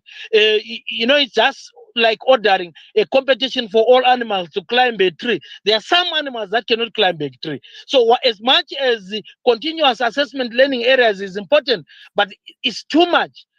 Apart from that, even if you were to take Alec Machesu, he would fail continuous assessment in music, yet he's a great musical maestro. So we need the continuous assessment aspect to be relevant, and we need education that ensures that we identify the talents of the students. We nurture the students along the lines of their talent. We need functional education, and the students must function beyond the classroom. This is why there are leakages, because we are continuously stressing on producing A's and B's and not necessarily producing skills. So our main appeal as educationists is that we must produce life-saving skills, so that is the students that we produce in schools can function beyond the classroom. This is where actually we leave a lot to be desired. And those who are manning the ministry in terms of ministry officials, in terms of Minister of Education, must also have educational taxonomy and must listen to professional advice rather than political advice. We must run the education system through professional advice and build infrastructure development in schools so that our students learn under proper shelter rather than to learn through little more than hovels in most of these schools. So fundamentally, we need a broad paradigm shift in our education system towards skills development rather than merely theoretical framework that would not help us. Thank you for this submission. Thank you very much, Dr. Jo. If you are still with us, I think I've got just 2 or 3 questions which I'm going to give you at the same time. And maybe amongst the speakers, there could be some who could want to ask questions. We are going to ask you 1 question each, and then we can relieve him. My questions to, can you hear me, Doctor? Yes, I can hear you. Yes, thank you very much. My question to you is, we have realized that now classes accommodating up to 63 people per teacher. What would be the standard number of students which a teacher should accommodate, or a classroom has to accommodate? That's the first question. Then the number of attending school children has dropped from 85%. That is, in as much as it's nothing to do with the Second Republic, but it's broadly about ZANU-PF.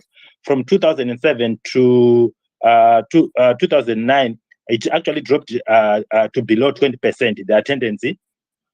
The third question is 80% of the country's more than 4.5 million children cannot afford the usual US $5 school fees and levies. How can that be done by our parents? I think these are the questions that I have, if you can answer for me. Thank you. Yeah, let me come back to you. I think the statistics that we have an average of 63 students is an understatement. We have several schools where teachers are teaching over 100 students. So I don't know where the 63 is coming from, but most of the schools, because we are aware that once a teacher resigns or the like, the ministry is not replacing those teachers. On average, now we have more than 70%, 70 students per class. So I don't know where the 63 is coming from, but our statistics is showing that the classes are bloated and the number is more than that. The other questions is in terms of expenditure per child. I'm sorry that the US $5 is too high. We have the expenditure in a number of schools that are at 0, and the whole essence of free education is non-existent, and we are depending on poor parents, where in some of these schools parents cannot afford to pay fees. So I think the tragedy is that we always lie. For example, you have been talking about BIM and the like. The last time the government allocated money for BIM was in 2020. We don't know where this allocation from the donors is going, but I can vouch to you that the last time any BIM fees were allocated to schools was in 2020. 2021, 2022, 2023, these students are going to school, but the government is not paying BIM. We don't know where the money allocated for BIM is going. And the concept of students that are dropping in terms of statistics that you have given, what we have noted that students may drop during the first term. Normally because some students are also assisting their parents either in ensuring that they are scaring birds in some families. If you go to Mwenez and the like, but during the course of second term, most students come back to school. So if you go to Gokwe this season, you may think that school students are not in schools, but after harvesting, a number of students still come back to school. So the whole aspect of decline is not a proper assessment, it's an assessment over a short period that may not take into account that students are coming back during the course of second term. I don't know whether I've not answered any other of your questions. Thank you very much. I'm happy you have answered the questions. I have to go to Dr. Maifa, and anybody who has got a question can show by raising their hands. And before I go to Dr. Maifa, I just want to quickly make an acknowledgement of Wopol's presence here. And Wopol, I thought you would also come up here. I would have wanted to ask the questions to you if you are free, just to come up and then we can ask questions. Dr. Maifa, go ahead. Thank you, Comrade Denford. I want to thank Dr. Shaw for his informative submission. He's a person that is on the ground.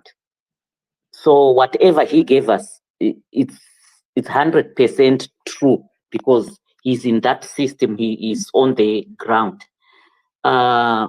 My only question or comment to Dr. Shaw is, what role can the teachers' unions play to correct this situation? And I'm also concerned, like, too many unions are sprouting, and I don't know if you are now fighting with one voice, or instead of solving the problem, there is now disagreement in these unions. Thank you, Dr. Shaw. Thank you very much. Professional unions can proffer professional advice to the ministry. But the challenge is that you proffer professional advice, but you are not responsible for its implementation. So we have always highlighted on a number of occasions, we have always presented to the ministry as well as even to the president of the country our perception in terms of a thriving educational system in Zimbabwe. But our role is simply giving advice, and the essence of implementation depends on those who have power. It is unfortunate that those who have power may not have ideas, and those who have ideas may not have power.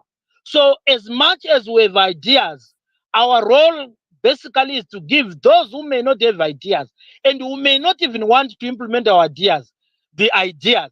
But those we gave ideas may not necessarily need those ideas. They simply need to maintain their power, and they invest in the maintenance of power. In terms of really teacher unions, I don't think we have more than 4 teacher unions in Zimbabwe. The majority of other teacher unions are created by the government. You have teachers for ED. Surely, how can you have teachers for the employer? The very person who is underpaying teachers, then also then you have teachers who are crediting the employer for underpaying teachers. So in terms of teacher unions, I don't think there are so many. In terms of credible teacher unions in Zimbabwe, I think there are 4. I don't have problems in that. And even those who claim that they are teachers for ED, we have no problems. When it comes to real issues, addressing the issues affecting teachers, they have nothing to address in terms of representation of teachers.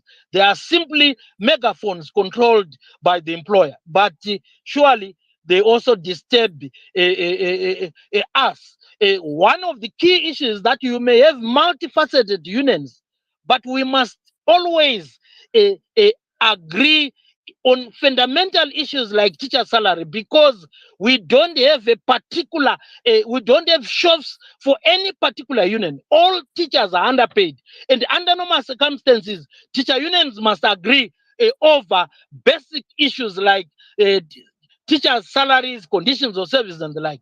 And surely we try to build a united front, but as always, the government is very good at sponsoring the yellow unions that always praise the employer. But really teachers who are in the field in schools know the really teacher unions, and where it matters most, it is teacher unions that are realistically that have command. But of course, the government has deliberately created teacher unions, as in the case of a dictator. When you look at Hitler, Mussolini, there were teachers for Hitler, teachers for Mussolini. That is always a classical device of dictators to at least have diversional methods, promising stands, etc., things that will never that will never materialize. Unfortunately, we cannot manage teacher unions through promises or through firefighting. You can only manage through addressing the salaries and conditions of service of teachers. Thank you very much, Doctor. There, you have just said it eloquently. And maybe my last inquiry from you is to say to you, is to say, since our topic is the review of ZANU-PF's 2018 Manifesto on Education, and I would want to believe you've just gone through the manifesto, and you have seen the successes, if any, and the failures. So, as you stand there, I would want to find out from you, how would you rate in percentage the successes of what they pledged to us thus far? Thank you very much. Perhaps as an educationist, I could be too harsh on them. But if I give them 5%, I think that would be suffice to the effort they've done, because they've actually reversed even a lot of progressive issues that were left by Mugabe. But there's hardly anything I can credit for them, because the salaries, they've cooled the salaries, the conditions of service are worse, to the effect that teachers are not now enjoying 3 months leave, and the classes are bloated, the support rate is not there, teachers are systematically targeted, and the whole essence of collective bargaining is not there. We have always urged that we must respect Section 65 of the Constitution, but we are far and far moving away from Section 65 of the Constitution, and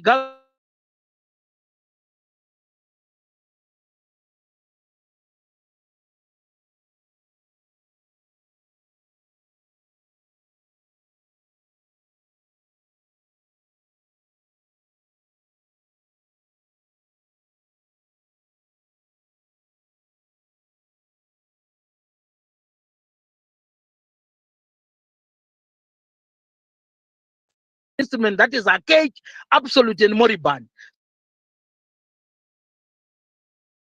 Who was there, but the moment I spoke about the possible coming in of Wopwell, I saw him just disconnecting. I'm not too sure was it by coincidence or it is him who just flew away from the podium.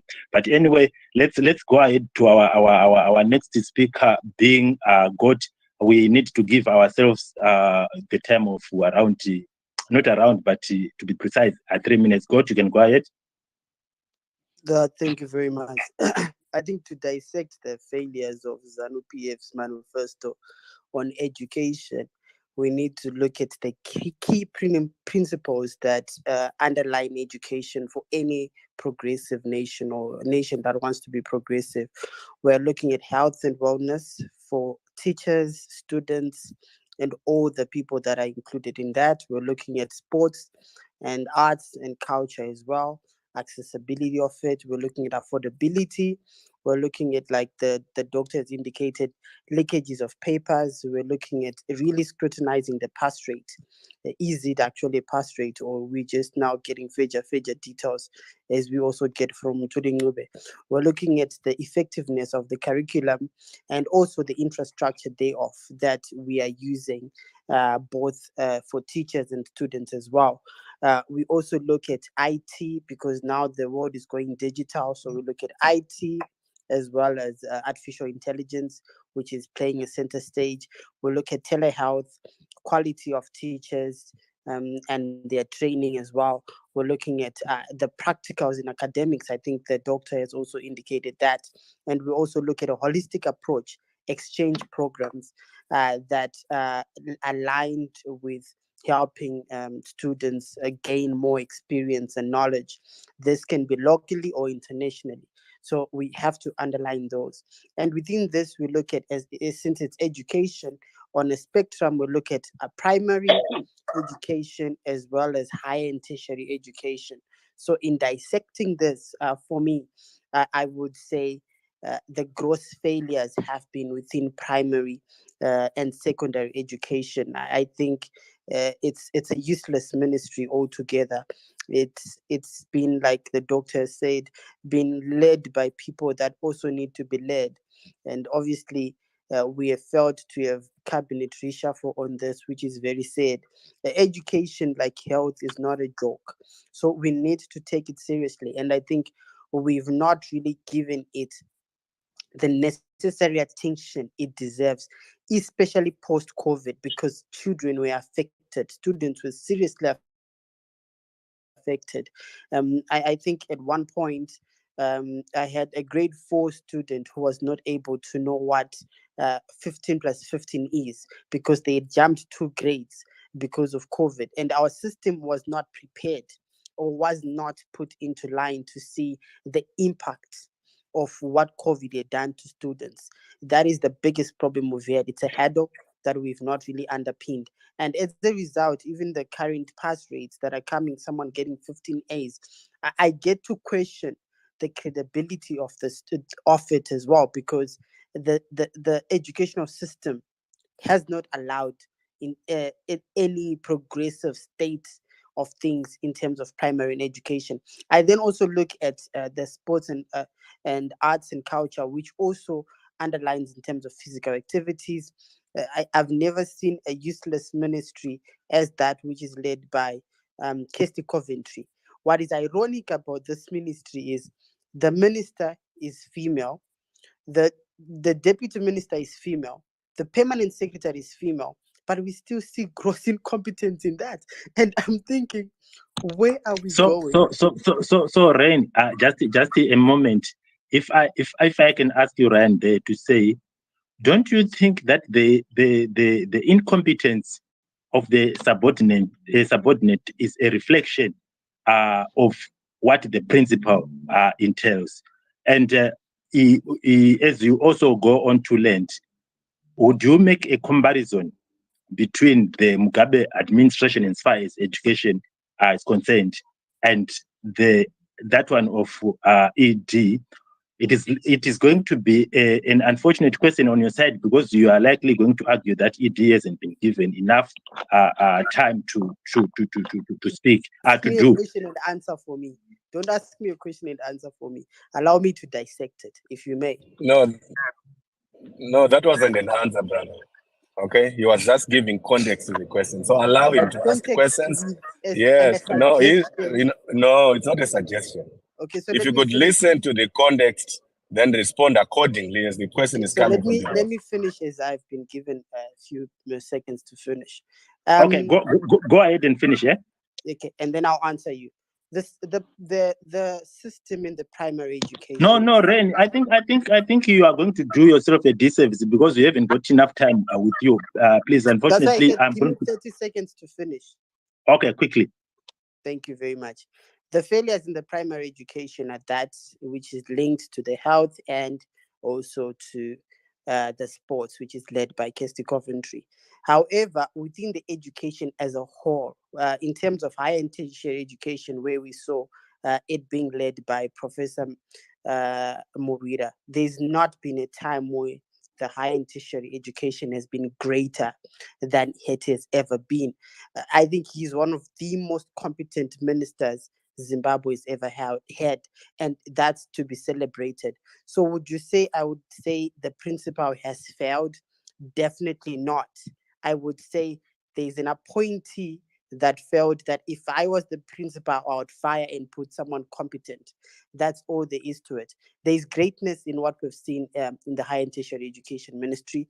It's futuristic, it's progressive, it's what gave us artificial intelligence. So they've done really well on the higher and tertiary education, but on the primary education, there's a lot that we need to do. And obviously, if I was to give President Mnangagwa, obviously I will, a second term, I would make sure that he understands that certain people should not be in certain key positions of decision making.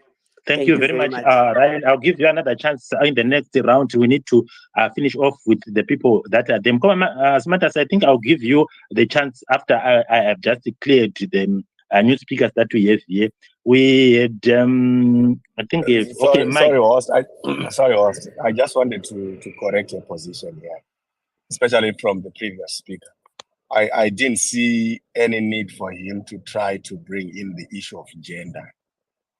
I'm not so sure if it was a dry joke or what, especially with the dismal performance that we are know how to lead children. It was direct, it was deliberate. No. So this dismal performance is just across all the ministries, right? Even those ministries that are being... Where you've got 3 women leading a ministry and there's failure, come on, man. Denford, are you going to allow this guy to keep on interrupting? No, Ren, just pack and let Smarters speak in less than 2 minutes. He will be done by your miscalculated gender inclusion here. Some comments, Smarters, go ahead. No, that's fine. I think, this like the topic that we are discussing today, it has got nothing to do with gender. So when you look at poor performance, it cuts across each and every ministry, whatever ZANU-PF, you look at any project, you can go involve and go to ZANU-PF, there's just failure, failure that breaks international records. And this has got nothing to do with mothers. This has got nothing to do with women. Yes, we have seen ministries like the Ministry of Finance, where you'll have a male minister, a male permanent secretary who are allegedly or who are referred to as technocrats. But you look at the results, they've all failed. So I felt that was a low blow from him. But knowing, the caliber of people from ZANU-PF, there's no way we can expect, we're expecting something to the contrary. I think you shouldn't be insulting me personally. It's a thought that is realistic. Okay, now we go to our next speaker. Dr. Maifa, do you have got any comment from the previous speakers before we go to Mike, whom will give 2.5 minutes to speak? I want to thank Dr. Smarters for correcting that position. I personally took offense to that because it has nothing to do with gender. Kusaziva, kusagona, whether you are man or woman. So that was a bit off. I hope it was a joke. I don't know. Thank you. And even if it was a joke, sometimes you need to see where we get our jokes towards. We have to speak. We have to have Mark. I'll give you 2.5 minutes. I've got a number of people that are waiting on the queue. Go ahead, Mike. Okay, Mike might have a problem. Hello, hi, I'm here. Thank you very much. Yes, I've been requesting. Thank you very much, our host and Dr. Zoe as well for a very good presentation. And I think this is a very good topic. I've been listening, but I thought I should say something. Anyway, I want to start on the education. Just a little bit of a background. I mean, in the 80s, I can actually attest to the fact that there was quite a lot of Group A schools that was being built by the then government.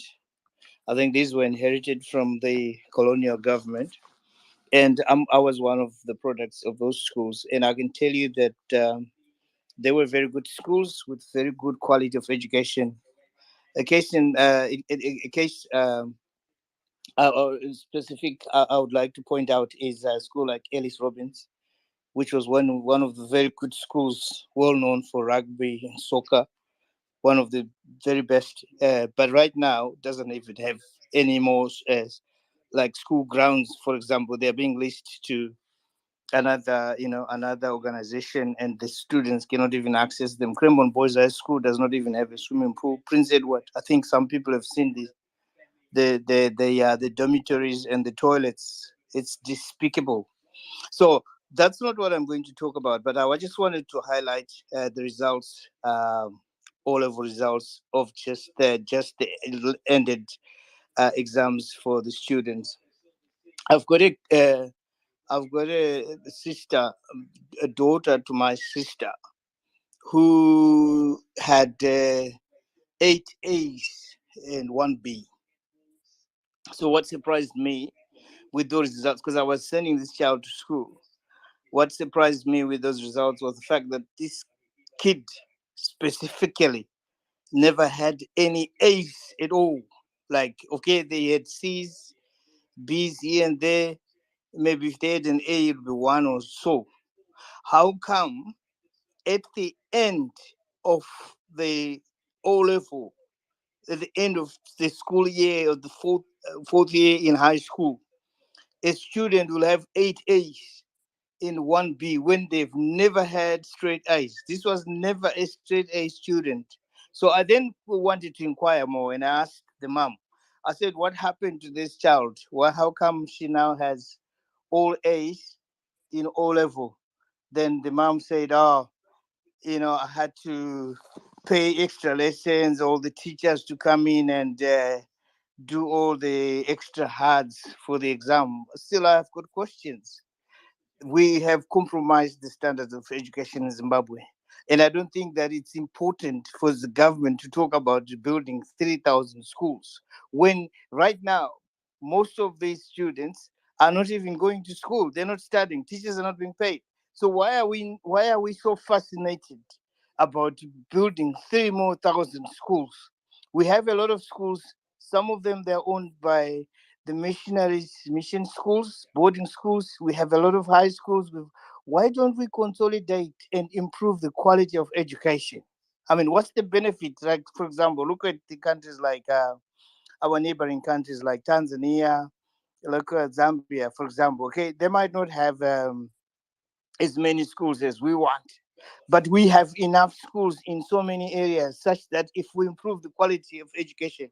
I remember very well back in the day in the 80s. Okay, students used to travel long distances. Of course, we can say that perhaps that might not be the case now. But if we improve the quality of education right now, we can actually be able to support those regions. Schools can have school buses, say kids that are coming like 10 kilometers away from those schools. And the other suggestion I So have so so is, so so Mike, can I ask you a question as you prepare to learn to say yeah. we have just realized that ZANU-PF has deliberately been lying and misrepresenting promises to its citizens, and knowing that uh, such a misrepresentation after their term of office, they are likely to be voted out. Why do they continue to give such misrepresentation, knowing that they are going to be voted out in 1.5 minutes time? Can you respond, please? Yes, this is it the same question you've asked. You see, this is for me, this is one of the questions I always have in my mind. Why is it that people keep on voting for a government that lies to it all the time? I think that what my answer to that would be that I think for some reason our people are gullible. We do not look at substance and quality.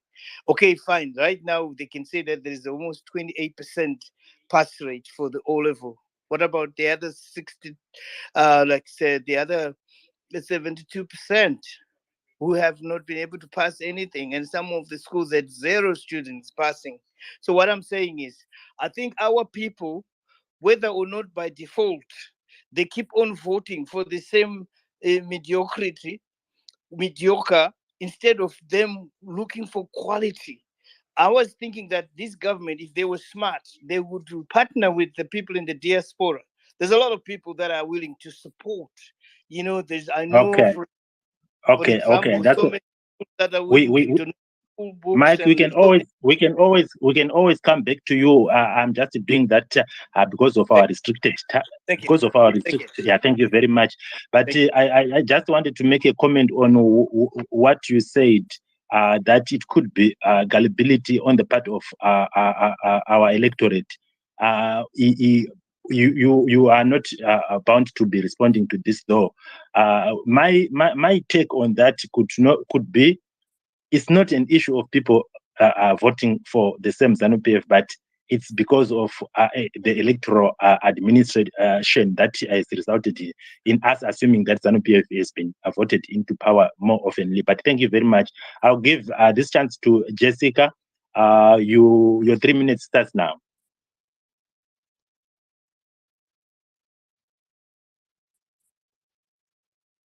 Hi, can you guys hear me? Yes, I can now hear you. Go ahead. Okay, great, thanks.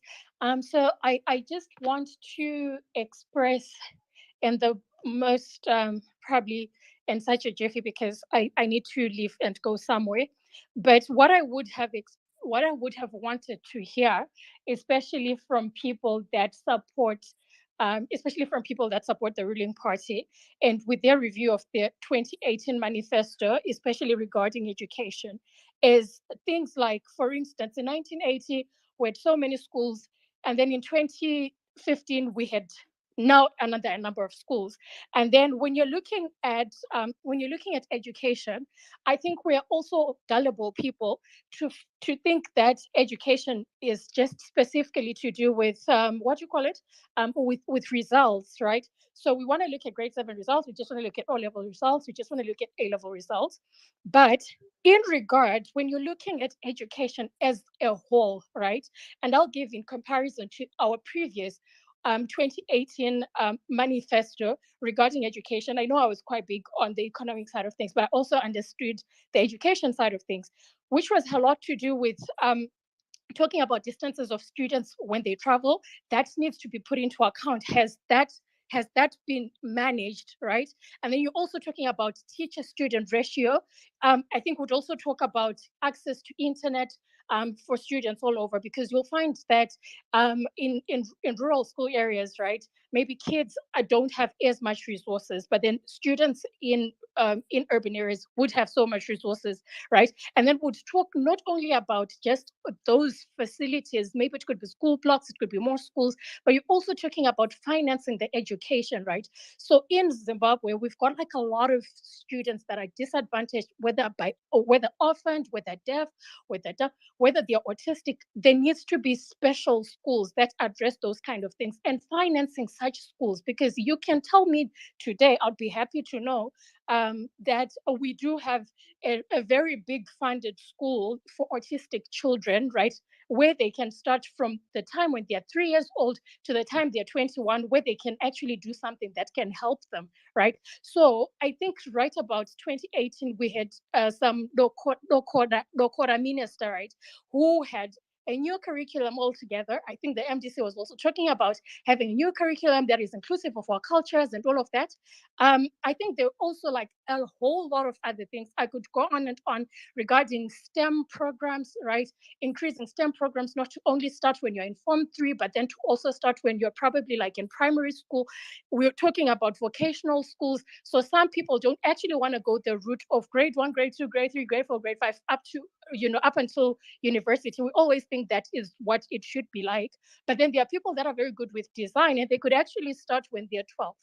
So for me, when I was looking at it, I was looking at it in such a way that when you're talking about education, you need to start from in 2018, when we put our manifesto, and I read their manifesto, ZANU-PF, right, which is invest in more schools, which has not been done adequately, train or reorient teachers. You should have talked about which professional courses the teachers took, and then you talk about provide educational loans to students. How many students have been able to be provided by the government to finance their education, be it primary, secondary, or high school? Then you give us statistics, you give us numbers, so that we know that if you're talking about another 2023 manifesto in education, then we know that you're moving up or you're moving down. Don't come here, Murira is a good one. No, Dokora was a good one. Olivia Mcheno was a good one. We want tangible evidence. So I can lend. We want tangible, real assets, tangible evidence that if students in 2018 were only able to access money from CBZ, from ZB, from whatever, through government initiatives to only get $300, the government increased that to $600. So you can't come and preach because all of this is useless, especially from the part of ZANU-PF. We don't want to be preached to. We know what should happen within the education system. If you're saying you want to increase STEM related subjects, right? That's your science, technology, or whatever, right? And mathematics. We want to know that you now have a curriculum that starts from preschool right up until grade 7. And you're now asking children to at least branch out and understand computer science, this, that.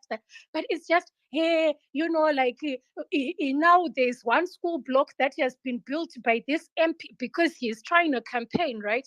So just in closing, I think it would be such an absolute waste of time if people, especially from the ruling party, came here and started to tell us what we all know should be done. What we want to know is how many orphans have been able to be put through education by the government, how many orphanage schools have the government, how much are they funding?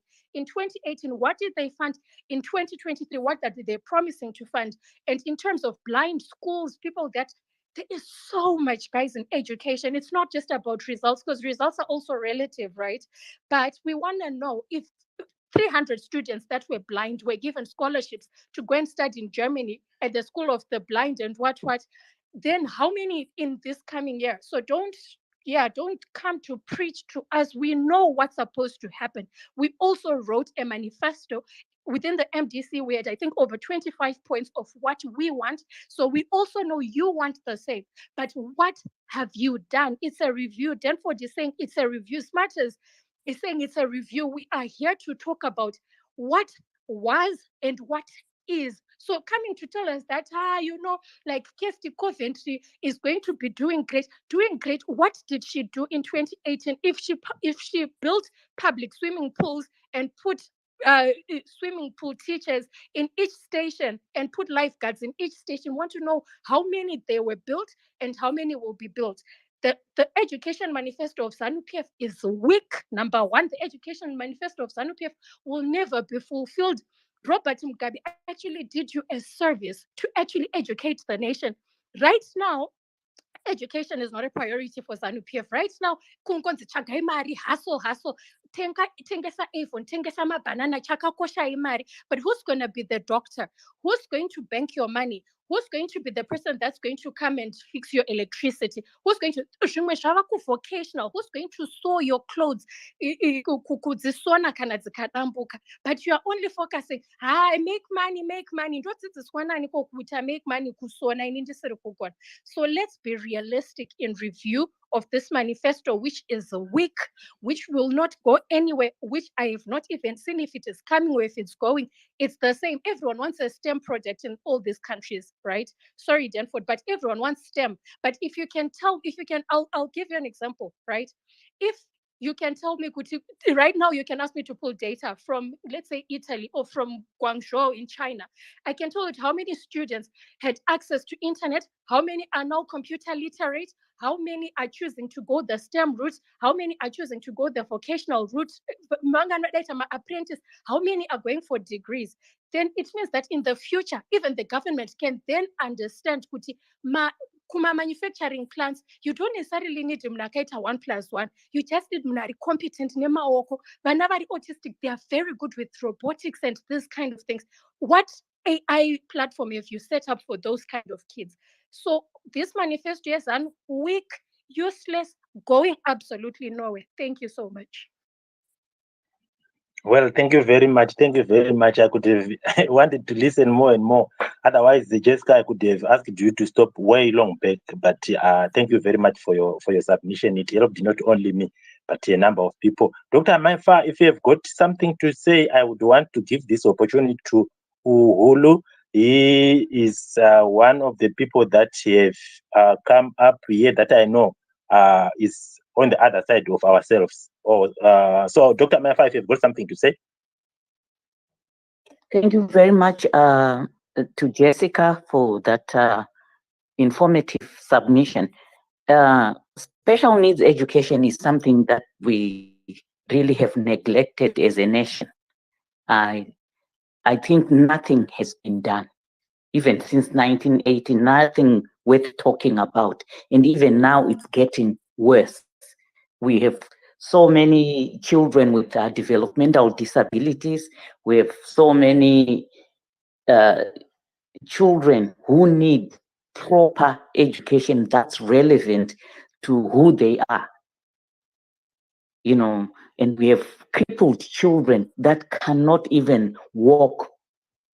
Mai vanombotanga vachabereka kumusana vachimusiya pachikoro, but then the child keeps growing. It's so painful. I've seen 2-3 incidences where the mother can no longer carry the child to school because the child has grown too big, but nothing tangible has been done. So we really need to consider our children who have disabilities. We need to cater for them and take good care of them, and even help them achieve their own life incomes or life outcomes, life goals that they have to, because they have the right to education too. Thank you, Mkoma Denford. Thank you very much, Doctor, and we appreciate that. As we come to Hulu, I will give you your 3 minutes. But as you submit, can you also include issues to do with what the president gave us as the promise, especially to do with the tertiary education that they are going to be providing with the credit lines for the students for their education, for in as far as the vulnerable students in rural areas. We still have issues to do with the farm schools that are students who are actually learning under trees, but we had issues to do with the equitability of accessibility to education. What do you say about that? Go ahead, Hulu. Oh, thank you very much, Danford. I hope I find you well, and thank you for inviting me to your show. And I want also to say hello, Dr. Mai Faro, your co-host. It is my pleasure to be on your space, and greetings to everybody that is here and contributing. Right. Firstly, I just want you to know that I didn't drop off from the space because of Hopewell. I heard you mention that. I sent you a message before that. It had nothing to do with Hopewell. To be honest, I do not engage Hopewell because I don't know what he stands for, except knowing that he doesn't want anybody that criticizes him. So I'm not going to criticize him. I'm not going to engage him. I'm not going to talk with him. So good luck to him. I wish him well. He can engage those that like him and that support him, because that is how he operates. So thank you very much for that, and I wish him all the best. Right. I heard bits and pieces of Dr. Zhou giving a presentation, and him being called a doctor. I hope being a doctor means an academic like me, and therefore I expect him to speak like an academic. I was just surprised that he mentioned certain things that I didn't understand. First, he spoke about the issue of ZANU-PF must do this, the government is supposed to do this, the government is supposed to do this. Majority of people who have submitted now, that I can say are CCC aligned, they repeat the same thing. The government is supposed to do this, ZANU-PF is supposed to do this. As an academic, we all know as academics that we do not deal with things in that manner. We deal with things logically. We deal with things based on empirical evidence. Here's an example. I'm more worried when it comes to our education. I know that our country is not a rich country, and therefore, in terms of infrastructure support, in terms of salaries, in terms of all those other things that people mention, I do understand that. I want our teachers to get better salaries. I want to see beautiful schools. I want to see all that. I want to see all that. But that we need to understand that there is an opportunity cost for doing that. We also have other ministries that require support. So we have to look at it from the entirety of our national budget. And that is something that we need to be aware of. So when somebody is telling me about the central government in terms of what government is supposed to do, and they say absolutely nothing about what a teacher is supposed to do, they say absolutely nothing about, the headmasters, those who run schools. I'm more concerned about people who run schools. In our constituency of Chirezi, I always engage with our headmasters. Mike Adams, who is one of your speakers, he mentioned something that is very funny. He said that one of his children or somebody who is related to him that he knows got straight A's and never had A's before. Oh, guys, let us, what is that? So if I never got A's, it's because I was being prepared harder by my teachers. And then now the exam came, it is a central exam, and I'm much more able to actually deal with the exam. And in fact, he gave an example of other schools where he said that there's a 0 pass rate. So if there's 0 pass rate at another school and you find other schools doing better, can you then now say you are evaluating the assessment as weak? Hulu, excuse me. Yes. I'm waiting now for you to start making a review of what you guys promised us in 2020, 2018, so that we can move on to the next speaker. You seem to be responding to what has been said by other people. I just want you to give a review. Thank you very much. Okay, so basically the issue is local, Danford. That is where we are going.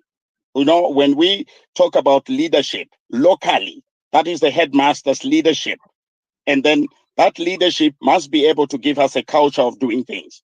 So where a stadium is now derelict and nobody is working on developing rugby and tennis at a school, I'm looking at the leadership of that headmaster.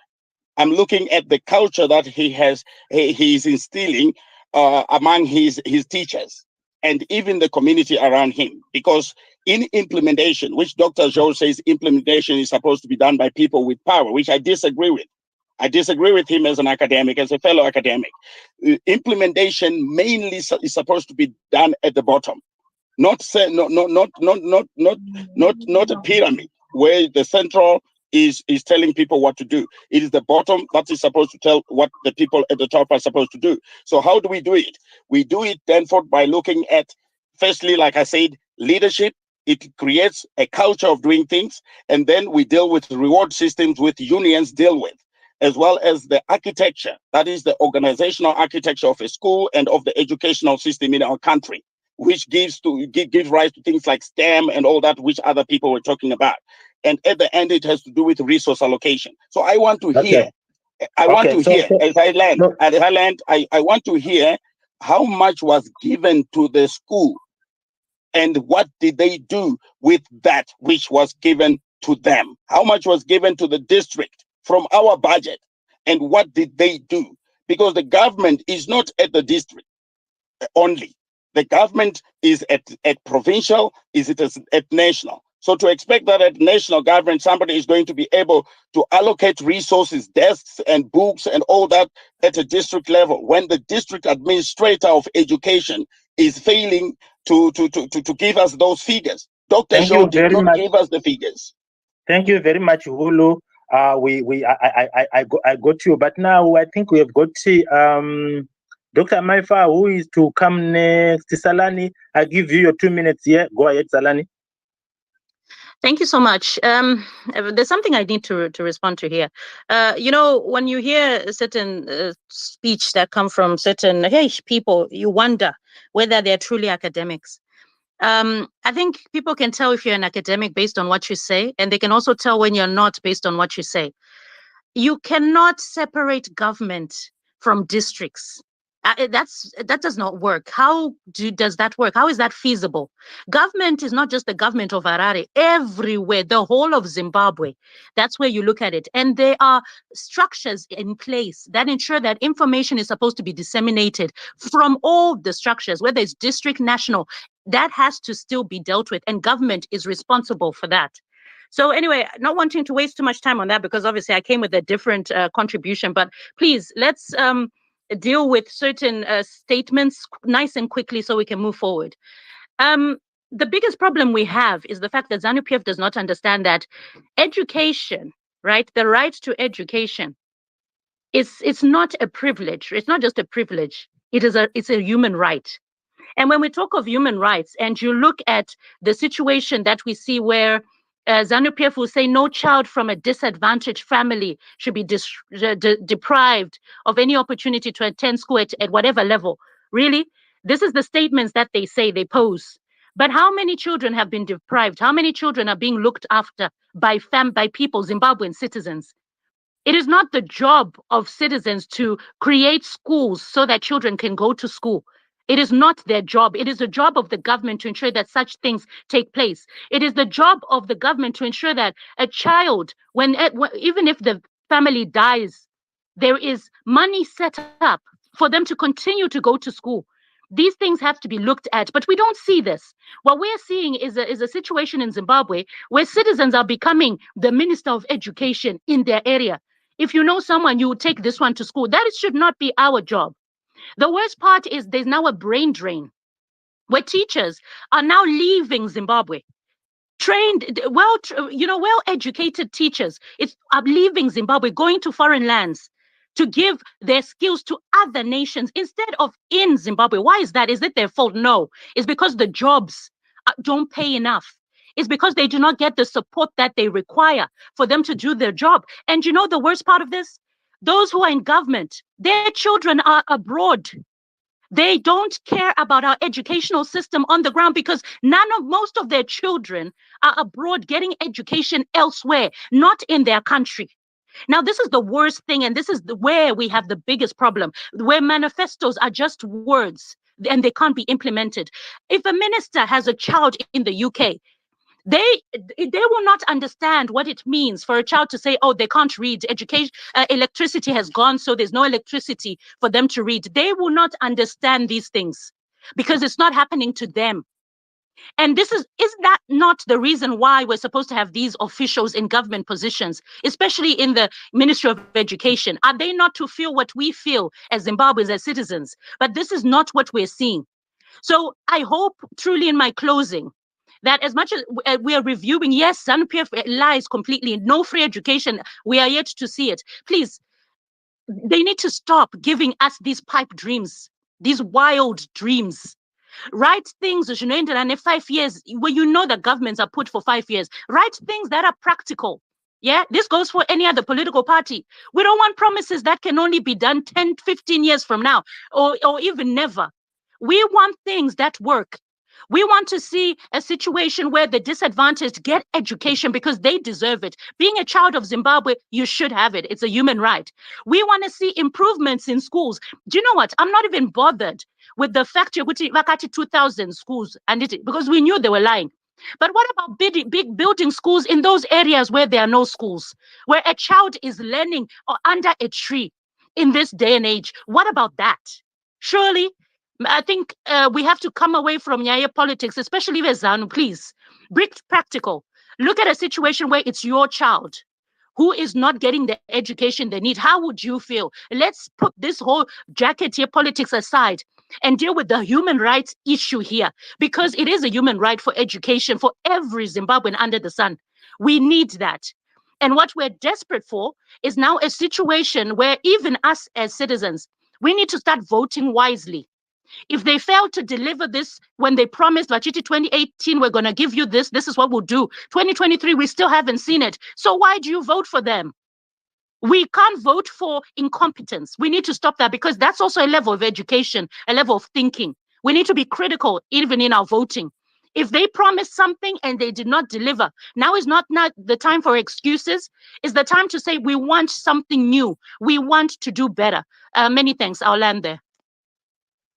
Thank you, Salani. Thank you, Salani. I would want to have Mkomas Matters bear with me. Let me clear the first time speakers here. I'll come to you. Sorry, but I just want to correct a position here in 30 seconds. Okay. So Hulu came up here. He misquoted Dr. Joe with regards to the point of execution. I think one thing that you need to do if you claim to be an academic is to listen attentively and actively So what Dr. Joe said was, the problem that we have in Zimbabwe is those people that have ideas do not have power, right? And those that do have power do not have ideas. He never spoke about execution. So this ZANU-PF guy came with his script to say execution starts at the bottom. I don't know where he's getting this from, so I just wanted to correct that. I think Dr. Joe was very clear, even in his presentation, as someone who is on the ground, and he gave us examples that are closer to home. So for someone to come here and try to push propaganda because he wants to attack the person, not the issue that we are dealing with. We are looking at the promises that were made by ZANU-PF, and these promises were made at strategic level, right? Not the tactical level. It's strategic to say we are going to build 2,000 schools. That has got nothing to do with headmasters. Let's look at it from a strategic point of view, from Ministry of Finance point of view, from the executive point of view, and also from budgeting point of view. As a country, do we have resources to do this? Like what Jessica said there. How many schools did we have in 2015, 2017, 2018? How many schools do we have now? This has got nothing to do with headmasters, please. Thanks.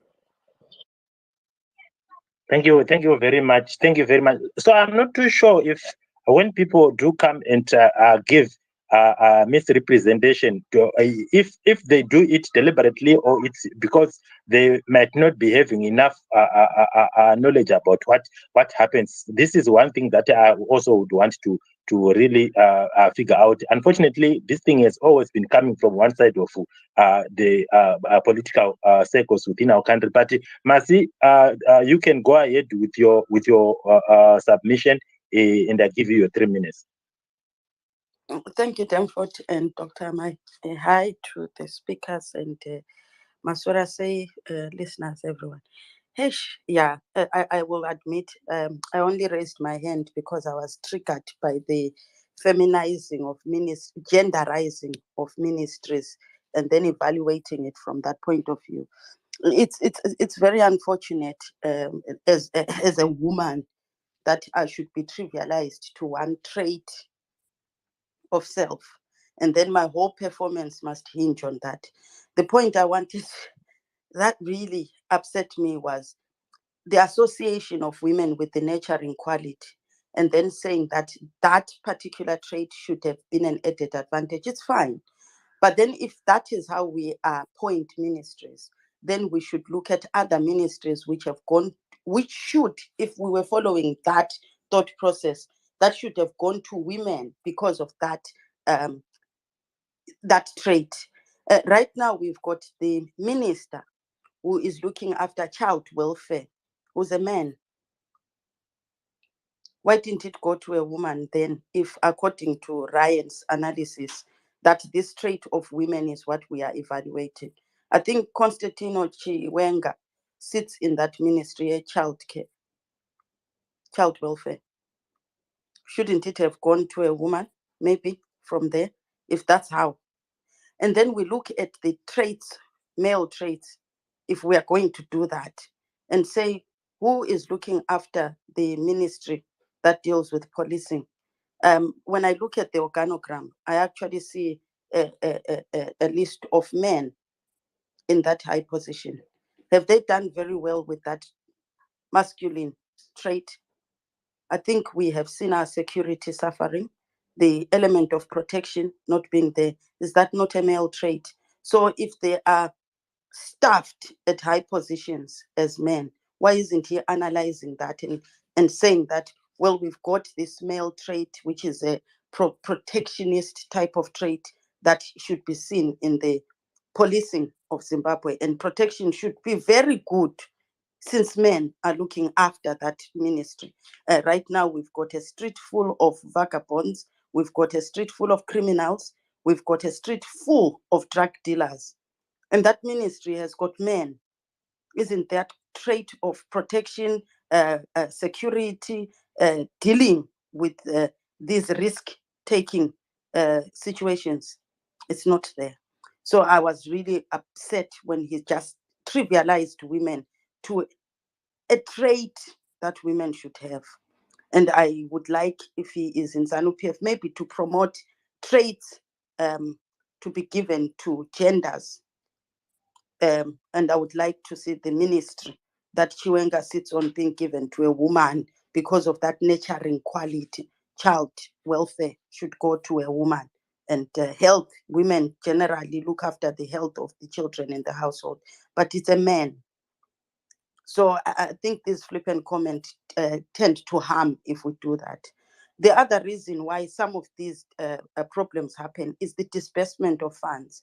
We have seen the reaction of the Ministry of Finance in terms of disbursing funds that should have gone to attending to what the manifesto called for.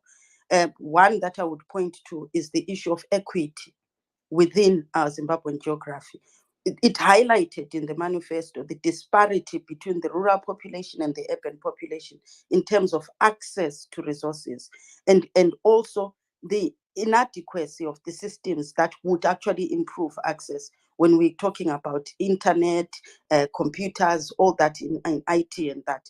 Because the rural community suffers most because of other energy issues, electricity, all sorts of manner of things that would support the infrastructure that can be used. We then looked forward to that equitability being managed by actually pouring in resources, text, books. We haven't seen a growing library culture within rural communities to offset this imbalance in the disparity between access to resources, the convenience of accessing material, teaching material. It is not there. Tell me which libraries have popped up within rural communities, at least to give children access to the resources that urban communities can easily access via Google, for example. So if we are not doing that, if we're not being equitable in our allocations, in our development of infrastructure, then we are not going anywhere. It means whatever that we profess in the manifesto cannot actually be achieved, which is, to me, as long as Zimbabwe doesn't sit down and look at the indices of deprivation within different jurisdictions and treating the whole Zimbabwean population as the same, we are not getting anywhere. And then there is the problem also of not actually understanding the structure of how education is delivered in Zimbabwe. Right now, we've got so many different stratas of education. We've got private elite schools. Within that, we've got middle private schools. Then we've got government schools. Then we've got these other private ones that we don't know exactly in their moderation how that happens within the ministry in terms of curriculum, in terms of even the boards that control it. We've got parallel systems as well. We've got students that are sitting the ZIMSEC and others sitting a Cambridge system, and then it sort of changes as we go higher up. So when we are evaluating, we can find a lot of students who are having 15 A's, but we don't seem to care where exactly are they coming from. I was looking at some really amazing results coming out of Matabeleland. But what I saw was what schools are producing these things. Even if I were to be proud, I didn't see my local high density area schools producing the same results for their kids. What I saw was consistently the elite private schools producing amazing results. And when they do, they excel exceedingly. But then when the other schools fail, they fail dismally. So when we now come to the statisticians doing the figures, we've got that gap between the really good and the really bad. So it calls again to the issue that the doctor was speaking about, the number of students within a class. Again, we have to look which schools actually have a teacher student ratio that we can be comfortable with. Private schools will have a better type of student teacher ratio. Then when we go to the other schools, we have overinflated classes where a teacher is now managing 3 or 4 classes when one teacher abdicates duty or leaves the country or goes off on leave for whatever reason. So those issues have never been addressed in Zimbabwe to actually say, let's break down the education system and see where equitably we need to be dealing with certain issues and not other issues. I think we are still in an equal footing. We are dealing with equality. If we do that, it means the poorer students, the poorer areas, the poorer jurisdictions will always suffer the most. and the others will benefit from whatever little help that the government puts into their manifesto. They tap into those funds and they improve from where they are. Whereas the poorer jurisdictions, whatever help they get from the government, it just goes to dealing with what was already a bad state. I think there was one thing he spoke about, some funds that were supposed to be allocated to deal with the poorer students to offset that budgetary requirement within a school so that that school is able to manage their resources, get the resources to their students. And that money does not get dispersed in time. So then you find, Kuti, it's there reflecting as money that should have been given, but it doesn't come at the right time. What happens to that school when that money is not there?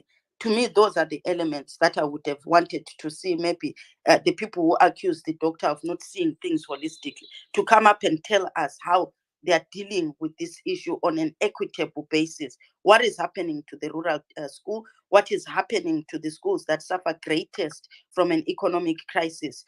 What happens when we are seeing the mass migration of our educated people out of the country? How are we offsetting that?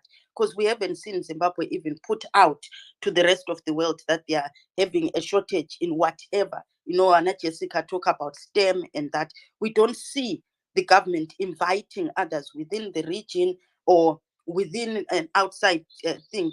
Well, it could be that our pay is so small to entice others to come in.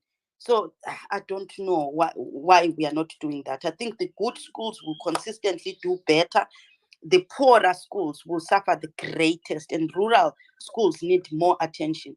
To me, I would rather, if we can't offer internet on a consistent basis to rural schools, let's go to the tried and tested method of before, libraries, furnishing them with equipment and resources.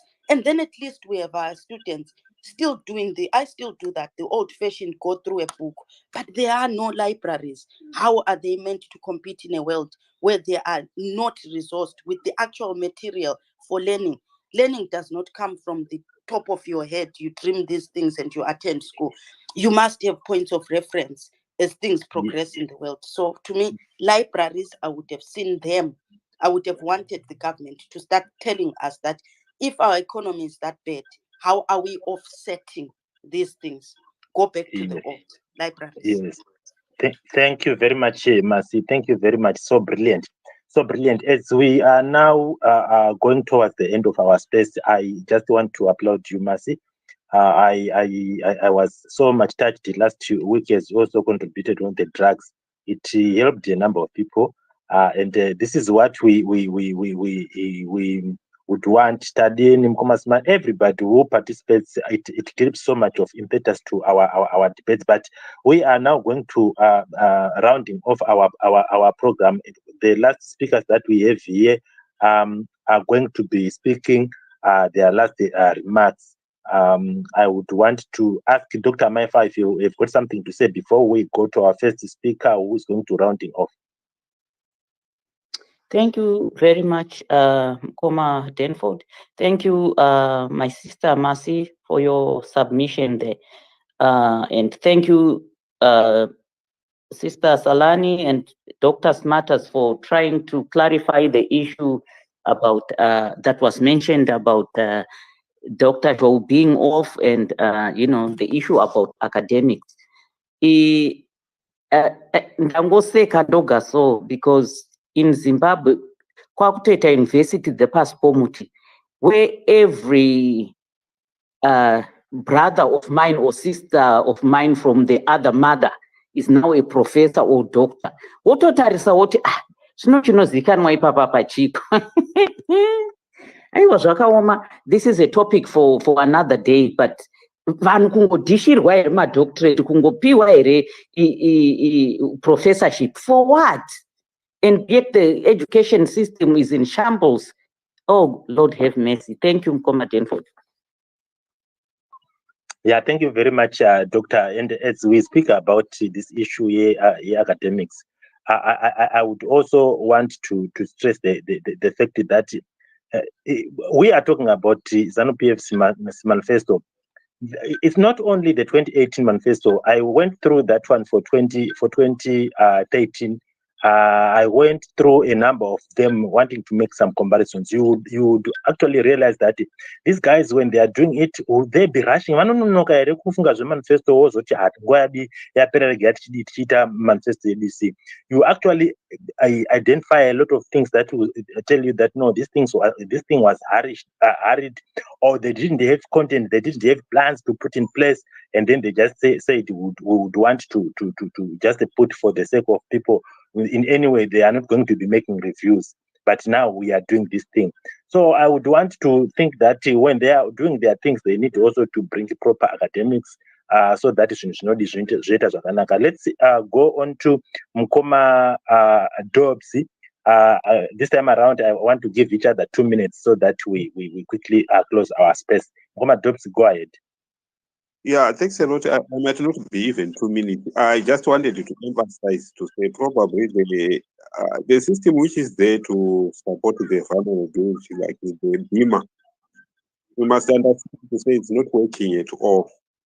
But those ones for the other side, they seem to support such programs. But we have to understand the BIMA, you've got a lot of bureaucracy first.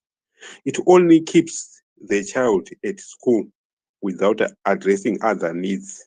Because at the moment, if you ask anybody who have those students who have managed to Mkoma Dobbs, sorry, very sorry for getting into your speaking. I have just noticed that you have got Maji here. I'm not too sure if I can have your minute to just come up and give us your word. Just give us your word, and then we are going to close. We can't close without having your word. Go ahead, Mkoma Dobbs. Yeah, I was still on BIMA to say they've got a lot of bureaucracy, but what it only do, it only keeps that child at the school without paying the expenses. Even if you ask those schools which have been a number of students under BIMA, they are not receiving the financial assistance which they are supposed to receive. And for the rest of the students who have made it, it was through having those supplementary lessons. BIMA doesn't cover it. So we just need something which can cover what it is. Probably paying our teachers to do their work would probably be the best of all. Not all the excuses we are coming with, because as long as it remains as it is, where the rich can afford the education, and education is now monetized a lot, we won't be going anywhere.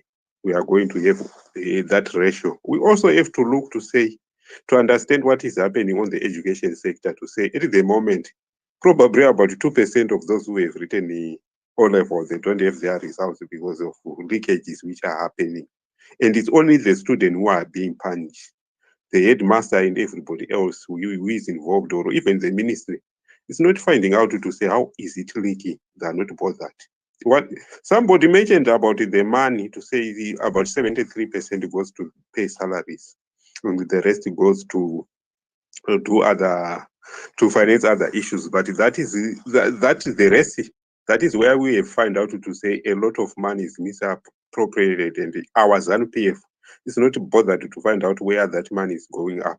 We have even missed for 2021 the money which was even made for PEDs was stolen by somebody, but they don't bother to look who did that. There is business as usual for them. Back to you, Hosti. I'm done. Thank you very much, Mkoma Dobbs. Thank you very much for being so precise. I just wanted to say this. We have got Maj here. Maj is a Kenyan national. She resides in Germany, and her roots, her umbilical cord is rooted in Africa. She has been doing a number of spaces advocacy about Africa in general. So she identified a number of African countries where she thinks there has to be a subject to be talked about. And so recently she has discovered the problems of Zimbabweans. That is when I realized, or I knew about her, when she realized about the issues to do with the Zimbabweans in South Africa. And she held a space initially with South Africans, and then she held a space with the Zimbabweans as well. those spaces, for those people who were following, to realize that she has been so objective and she spoke what she had to speak about the opposition. And during that time, our brothers and sisters from another mother who ululated. And then there was a space that she also held, that she was being so objective, and she gave Oprah an opportunity to speak.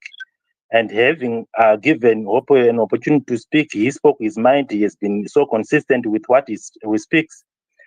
There was a war against her, and there has been a lot of people threatening. I wouldn't want to identify those. But among us Zimbabweans, there have been people who were actually ending up saying, you are a Kenyan and you do not have a right of speaking about Zimbabwean politics. So in 3 minutes' time, in as much as you might not have content, if you have got content about the topic that we are talking about, I just want you to feel free, and this is a safe space from Zimbabwe, and speak your mind. Thank you very much. Thank you so much, Danford, and thanks everyone for tuning in. Actually, I received your message a little late, and I just saw the space now and decided to share it. I just want to say that I'm happy that you're keeping the conversation going. And the conversation is now more objective. And this is what I would really wish that happens even to the grassroots level, because this is something that rarely happens in most African countries. If I would, because some people are complaining and say she's Kenyan, but what I realize is that especially Zimbabwe and Kenya have a lot of similarities. And when I see the things that people are complaining about, the same things happen in our country. And what we can do is really just objectively explain to the people, even to the root level. Now, we had, to the grassroots level, we had elections last year. And for the first time ever, the two main political parties came up with their, agendas that they were actually saying, I'll do this. This is the women empowerment. This is the education point. So if you look at it from an overview, you would say, well, how are you going to pull that through? Where are you going to get the money? But then you have to give them, the benefit of the doubt and say, look, you at least tried, and now I really find it good that people are going point by point. Please just make even sessions with those women, village women in the villages, just trying to explain to them, give them hope. And one last thing I want to say, because you're speaking about education, what I experienced really saddened me, because in most African countries, education is still not a basic right. But I experienced people who are actually ridiculing the youth who are coming in. They were being told, hey, you're not educated, you don't have a PhD, as if a PhD is something that if you're in an African country, you just come by. I mean, let's be sensitive to the, to the people that you have. Let's support them at their level and then help them come up whichever way. And not everyone can can get a PhD or become a professor. So really we need everyone on the board. Just keep explaining, keep trying to improve the situation, and especially the healthcare. And last point before I leave Danford, during the whole discussion and the bashing, there was a need that came from Zimbabwe. This is a baby that was born with congenital heart disease. Now, the post was shared, and they're looking for money to take this child for treatment. I have to very sadly say that this post, this donation, hasn't even reached $1,000, So where's the togetherness we're talking about? I mean, it doesn't matter if whatever political party you are from, whatever country you are from, this is somebody who's born into a situation and they don't know about what's going on. So I really wish that we pull together and really just help this little guy as we talk about other issues too, because otherwise it would seem like we're talking more instead of really helping. Because honestly speaking, I'm really disappointed that fundraising, although there are some people who are saying everything is fine with the healthcare system in Zimbabwe, but we had a child really who needs help. And if you go and click, because I think it's Hopewell who shared it initially. So one cannot argue and say, well, this is not genuine. I mean, I believe that he checked before sharing that. And then even if somebody has something against Hopewell, that child is not directly connected to him. Please put your energy together. Let's help him. I already sent my contribution there, especially the diaspora Zimbabweans. Try to put something to just so that at least the treatment, the boy can start treatment, because I don't know if he's been treated or not. And if he's still stuck in Zimbabwe, then it's a shame on us, because this is really somebody who's just born. And the parents, this is a reflection of the normal citizens who just get into situations and don't know what to do. Now, very last point, Danford, getting on the political side of it, us the diasporans can do a lot from here. We had the privilege to vote from the diaspora. I already checked this and I was told it's not yet possible for Zimbabwe. That's fine. But in case they want to really do some, amendment of the constitution, what worked for us was that they said, well, you diasporans, now you can only vote for the president. You don't vote for the other seats. That's fine. So actually there were 12 countries. And from all those 12 countries, we moved and we really campaigned. And I was actually responsible for the whole of EU. But we moved and we delivered a win for one candidate. So you can go from the diaspora in Kenya, you could Google and you find out which candidate won the diaspora votes. Now, if Zimbabweans cannot vote from the diaspora, what can you do? You can still mobilize voters on the ground, because we also mobilized voters on the ground. So you say, okay, instead of me going back to Kenya, which is more expensive, I can use that money. So the example are that people who formed tiny WhatsApp groups and put in 10 people and said, well, you bring another person, I give you $10, And within time, these groups were really growing. And one might say, well, it's just, spending some money here and there. But, it was mobilization and it had a lot of impact. And currently, I have seen youth saying they do not have money to go for registration of, to register as voters. So you can speak as much as you want, but by the end of the day, when the results are being announced, it's the numbers that count. So whatever side you choose, if you don't have the numbers and if you're not registering the voters, it's really not the most objective thing to do. I mean, I know that there are other things that can happen when people are voting and stuff, but diaspora, you can really help to mobilize those voters. It doesn't matter which side of which side you're supporting, because by the end of the day, that's the future of Zimbabwe. The majority of us are not going to live past 100 years, and some of us are already past 40, So really, let's not neglect the youth, and most importantly, let's not ridicule them when they're speaking to you, telling them, oh, your English is not proper, you look, I don't know. Yes, let's respect each other and keep pushing. And thanks, Danford, for the opportunity. Thanks, Boss Salani and everyone, Dobbs. I recognize you again. And yes, I hope to see more of objective discussions going on, because otherwise nobody's helped with this constant lying about situations that are not really existent. Thank you. Thank you very much, Madge, and I'm happy, and everybody, I would want to believe they are happy that you have spoken your mind. And maybe before we also go, I would want to, for those who are still interested in engaging here, also listening to your space. She has got a space, I think, on the 16th of this month. The time we can always get it. It is to do with Zimbabwe, and I would wish to be part of that discussion. It helps and it brings development to our country. But thank you very much, Madge, for that. Next is who is this? Let's go to Mkoma Smarters. Can you give us your ending remarks?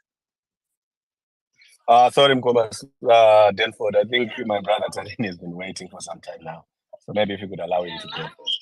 Okay, Tadini, go ahead, Tadini. Dr.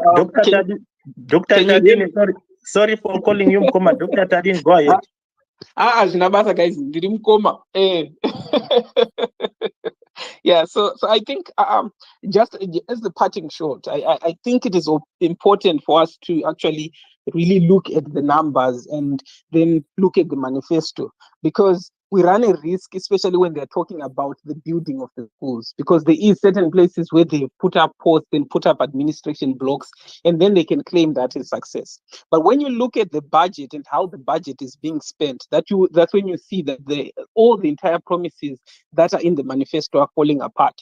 For instance, a lot of what has been said, the ZANU-PF People's Manifesto, copying obviously from the Republic of China, it speaks of a manifesto that will require heavy investment in research and development. But if you look at even the Ministry of Primary and Secondary Education and how much they have been spending on research and development in the past 5 years, you see it's a meager 1% in 2019, or 4% in 2019, 1% in the previous year, and compared to everything else. Yes, they might have a challenge in terms of money, but how are they using the money that they have? Already it speaks to the effect of not being able to achieve what they've set out to say they will achieve in their manifesto. You're not investing in research and development, whilst you're talking about orientation of the teachers, improvement of the education to meet the needs of the country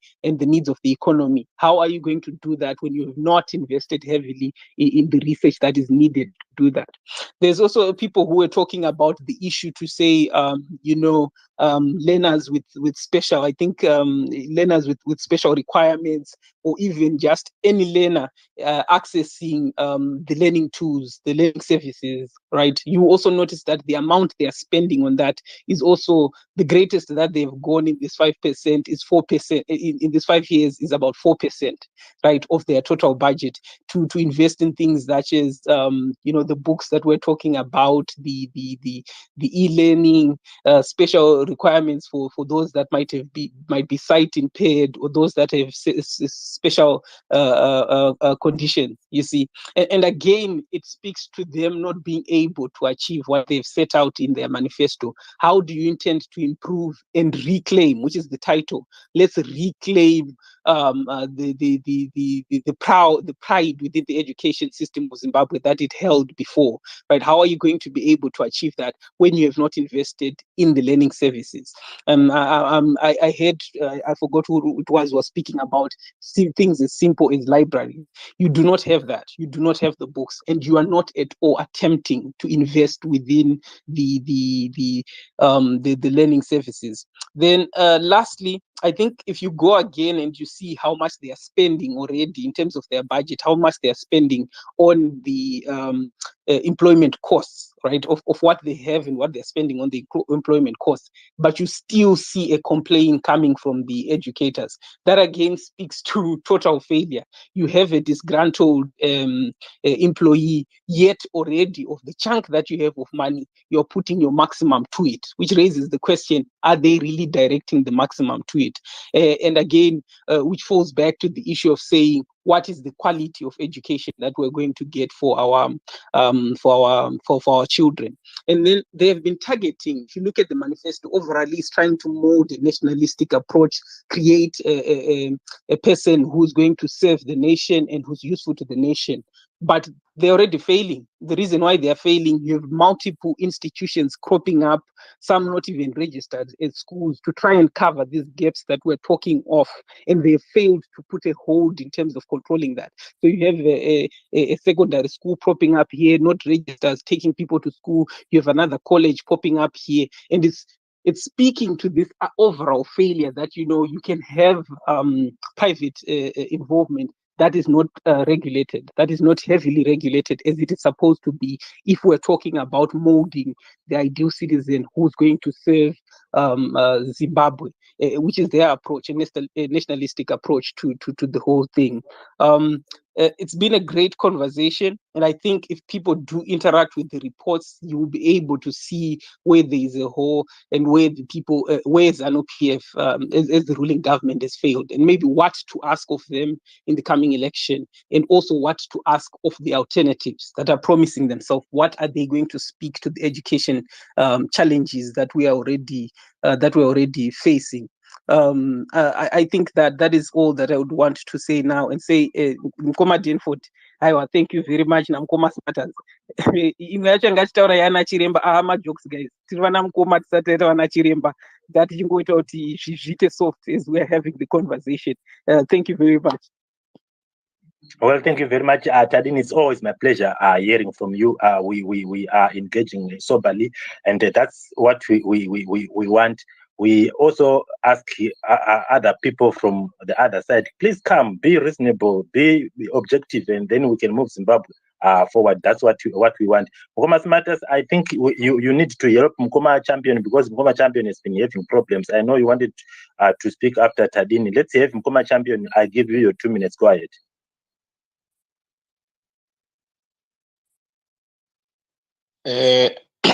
Guys, how are you?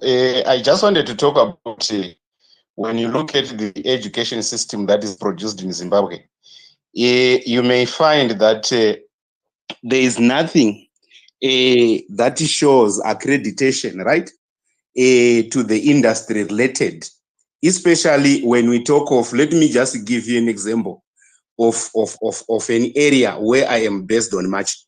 When I know that when you do your degree according to our standards, that degree has to be accredited by the industry which you are going to work on in the future.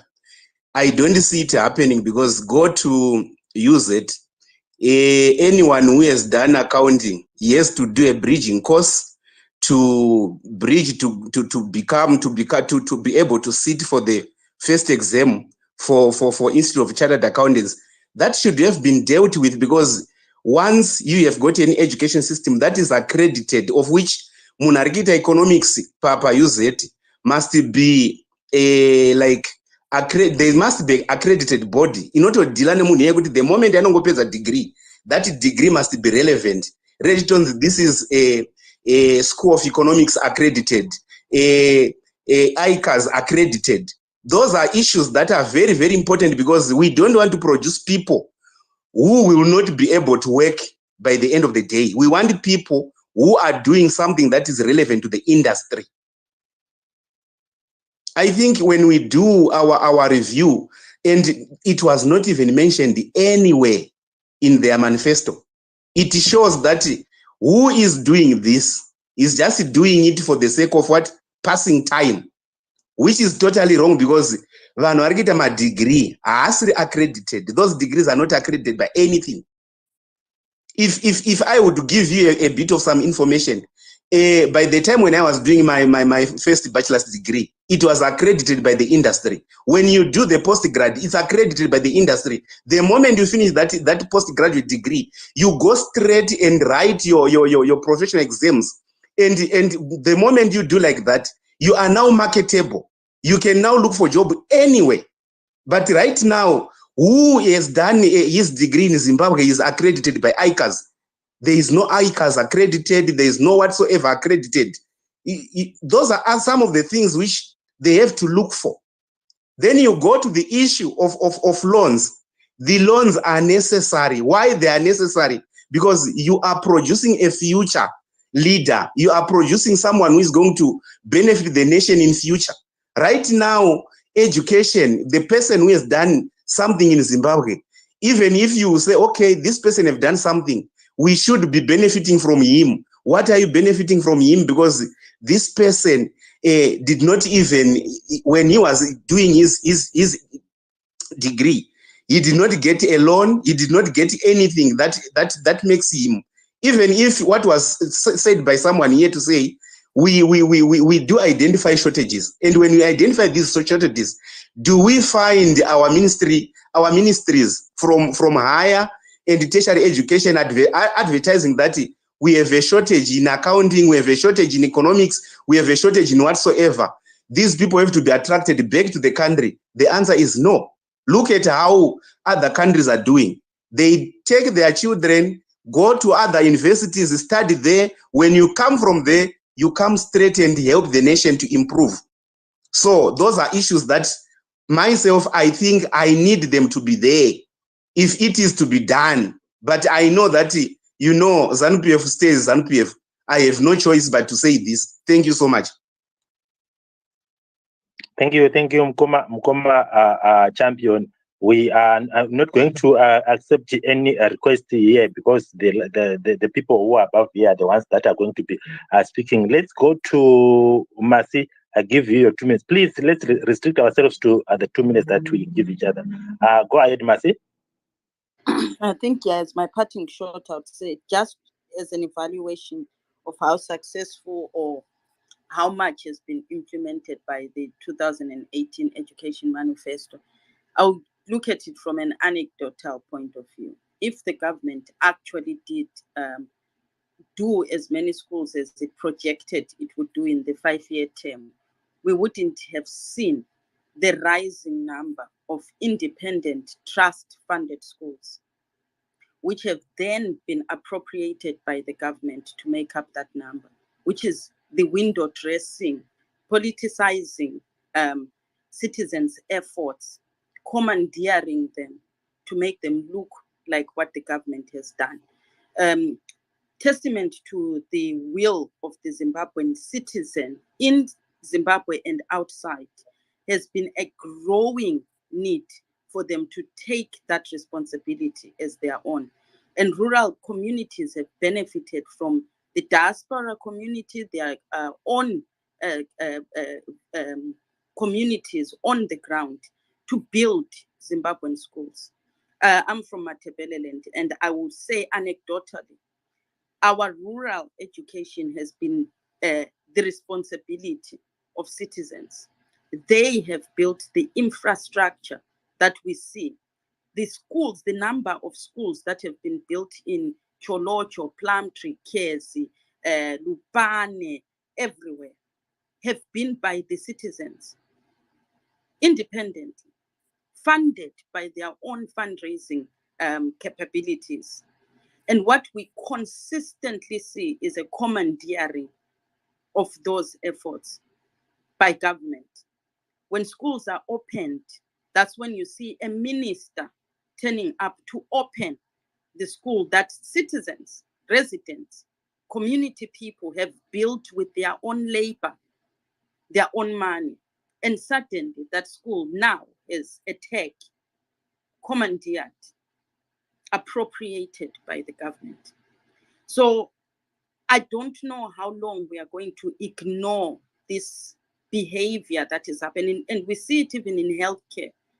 The number of clinics that have been resuscitated by the efforts of citizens, commandeered at the last minute by ministers. Anyone who's been involved in fundraising knows the process that it takes from the time you raise your funds to the time that you begin a project in Zimbabwe to handing it over is when you have to wait for a minister to turn up.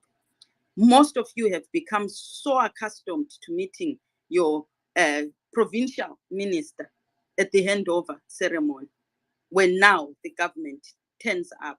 And then I would also want to say, some of the people who have been complicit in this clandestine stealing activity are journalists, because right at the end, they turn up and the reporting is always acknowledging the minister, attaching the efforts of the citizens to a government project that is happening, when they had nothing to do with it till the end. Our journalists have been complicit in doing this reporting that has made clinics, hospitals, refurbishments, schools, building, community halls being done, and handing them over at the last minute to government, such that those who are only reading the news read the news as if the government of Zimbabwe has done something. It's the same when you go to agriculture, the commandeering of people who have put their own resources and then they are attached to command this when there's been no subsidy, when there's been no actual funding from the government. So the government of Zimbabwe has become really good at actually stealing the efforts of Zimbabweans and not recognizing it. And our journalist fraternity has been complicit in also not recognizing. The reason I mention that is to talk about what March has been trying to encourage us to do as the citizens of Zimbabwe, active participation. We are actively participating, but we are not being reported as actively participating. So now it discourages the other citizens from participating, because if you don't see the collective effort of your nation, you just think, well, it means everyone has given up.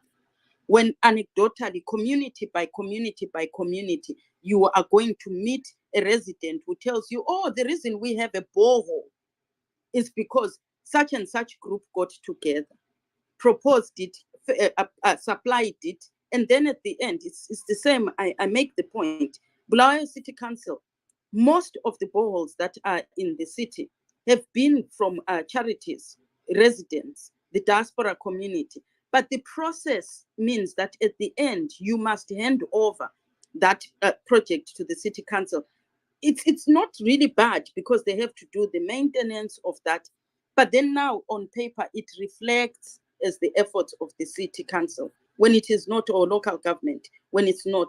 So we need also to do more in trying to encourage other citizens by showing them their efforts. What is it? The Zimbabwean schools that have been built, anecdotally, I would say, just from friends, relatives, and other people I interact with, we know the amount of schools that people have built. But where are they reflected? Where are they shown? Where is the number of these trust schools that have developed in Zimbabwe? And most of them actually do produce very good results because they become very specific to that community. There's a vested interest, which is the reason why the school was established in the first place. And then they have alternative sources of funding when they don't rely on the government's disbursement of funds. So we need to do that. But then another plea was for March in your spaces next as reflective for the Kenyan citizens who participated in the diaspora vote. Because for us Zimbabweans, this would be a learning curve. What must we do right for our vote to become effective at the point when we are given it, or allowed to have it? When we look at the Kenyan numbers, the opportunity existed for, I don't know how many millions of Kenyans who lived in the diaspora. But in terms of how many participated in the diaspora vote, the number is so small. I think it was 10,000 out of a possible, I don't know how many million Kenyans could have. So I would like for you, now that you have participated, what could have been done better in terms of mobilizing to get at least the number to have been more than what it was, because that number was very small. So for the Zimbabwean effort that is going on right now, capturing as much as we can, what could we do differently, or what are you hoping to do in your next run of mobilizing Kenyans? Because the uptake was very minimal.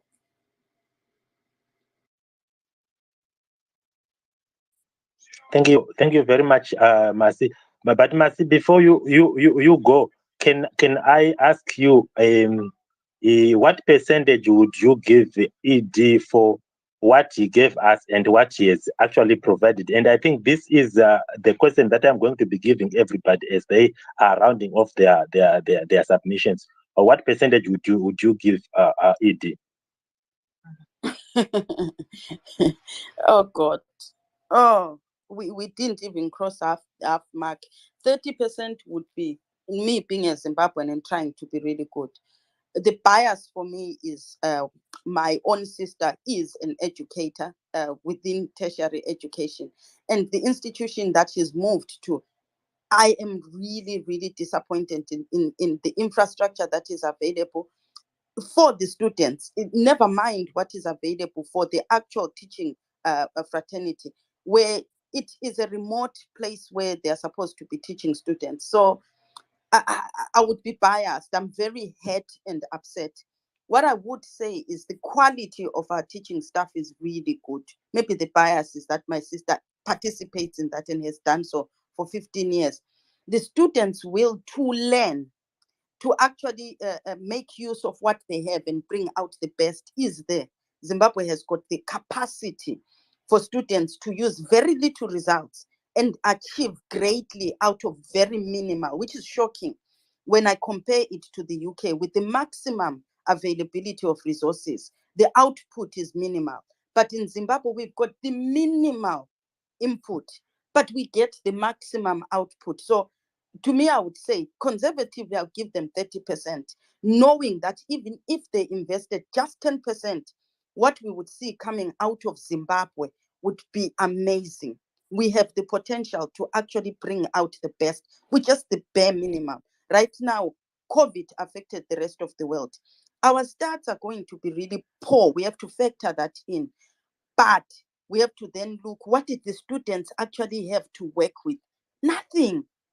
And that's the most that they could bring out, which was still comparative around the region. It's not that bad. So imagine if they even gave us 30% more. I'm really disappointed in Mthuli Ncube. He was very, very clever in how he allocated funds. And I think he's been holding back. We are going to see this year alone, he's been pouring money in. So we are politicizing these results. What they want to show is at the last minute, at the last goal, now they put in money. It's a window dressing exercise. What we want to see is a government that runs 5 years consistently reaching its own markers. I think the president in the beginning had said key performance indicators were going to be one of the ways in which he will administrate. He was going to ask all ministries to bring out. We never saw them. They are not there. So it means, why were they not there? He didn't have much to report, which was very pleasing. Because if he did have very good results to prove, he would have been plastering them everywhere. He didn't do so. Why? He committed a crime of omission. He omitted to show us the real stats, this empirical evidence, because it did not paint a good picture. He had promised that and he did not deliver. Thank you very much. I see Maji has got a hand up in the Salani, but Dr. Mafa, if you have got any comment before we go to Maji, you can go ahead, Dr. Mafa.